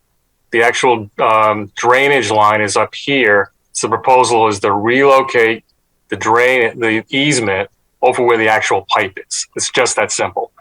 So it's been referred to you. Commission needs to provide a report. If you're in agreement with this, you can approve it, and we'll put a report in writing and transmit it back to who it needs to go back to. Okay. Any comments from anyone? You need just simple vote approving it. Okay. Someone make a motion to approve positive referral, 824 referral for this storm drainage easement relocation. Fred Russo, so moved. Chadwick will make that motion. We'll give it to Fred, who made the motion, and Joe for the second. So all those in favor, Joe Chadwick? Chadwick is in favor. Fred Russo. Fred Russo in favor. Joe Vayuso. Joe in favor. Marcy. I do have a question. I apologize. What is that? Is that an accessory building or something that we're running it through? Or that it's going under now? I don't know, tell you the truth. It says, I think, gravel area. Let me see if I can blow that up a little more. I think that's, I don't think it's a building. Yeah, I think it's some kind of area for something. Okay, then I approve. But it's not a building. I approve. Okay, and Chair also approves. Great. That brings then to a bond establishment for 101 and 115 North Branford Road. Yes, I do have a memorandum from our new zoning enforcement officer, Jane Ellis, regarding a bond request for 101 and 115 North Branford Road. They request a bond for hydro seeding for the new brewery up there. It was recommended the commission approve a bond in the amount of $2,300 for the outstanding landscaping, which includes raking and hydro seeding. So I want to make a motion to approve the 2,300 bond for the raking and hydro seeding as recommended by our zoning enforcement officer for the new brewery.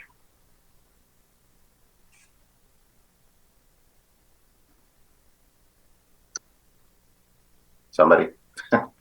So moved, Chadwick. Yeah, Chadwick Marcy makes seconds. Marcy seconds. Any further discussion? All in favor? Joe Chadwick, Chadwick is in favor. Fred Russo, And Russo's in favor. Joe Vayuzo, Favor. Marcy Palucci, Marcy's in favor. and Chair's also in favor. Brings us then to planners report. Harry? The only thing I really have is to follow up on a discussion we had at a previous meeting about listserv question. Though I think there was something that was routed around, I believe, Sharon, by you. I sort of talked with Sharon and we sort of boiled it down to a much simpler question, which is in front of you right now, which I could post if everyone's okay with it. It just simply says a group working in town on coastal environmental issues look for information on the following question. Have any Connecticut coastal communities enacted measures to address or consider expected sea level rise and climate change? If so, could you provide a copy or link to them?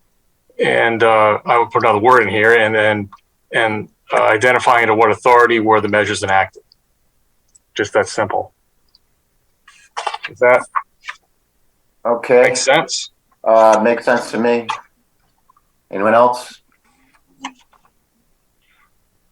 I think take some of the other wording out of it that, you know, sort of specifies things that we don't really need to mention, I think, in a listserv question. Sure. Yep. I think that gets to the heart of it. So that's good. Okay. Sound good? Yeah. Anyone have any other thoughts, or is that any objections? Hearing no objections. No, Sharon Hutner just thanking Harry for following through on this. Great. Thanks. Thanks, Harry. Thank you. Given the lateness of the hour, I don't think we have anything else we need to talk about tonight. Okay. Staff's report. That sounds great. Good. Does anyone else have anything? If not, someone make a motion to adjourn. I make motion. Fred Russo, I make So a motion moved. to adjourn. Okay. Fred makes the motion and Joe seconds. Any further discussion? All in favor? Joe Chadwick? Chadwick, aye. Fred Russo? In favor. Joe Vayuzo? Russo in favor. Marcy? Favor. And Chair's also in favor. Good night, everyone. Thank you. 11:20. Good night. Thank you, Thank Joe. you. Okay. Well. Good night. This program was brought to you in part through the support of the Town of Branford. Watch town meetings and other videos on demand at BranfordTV.org.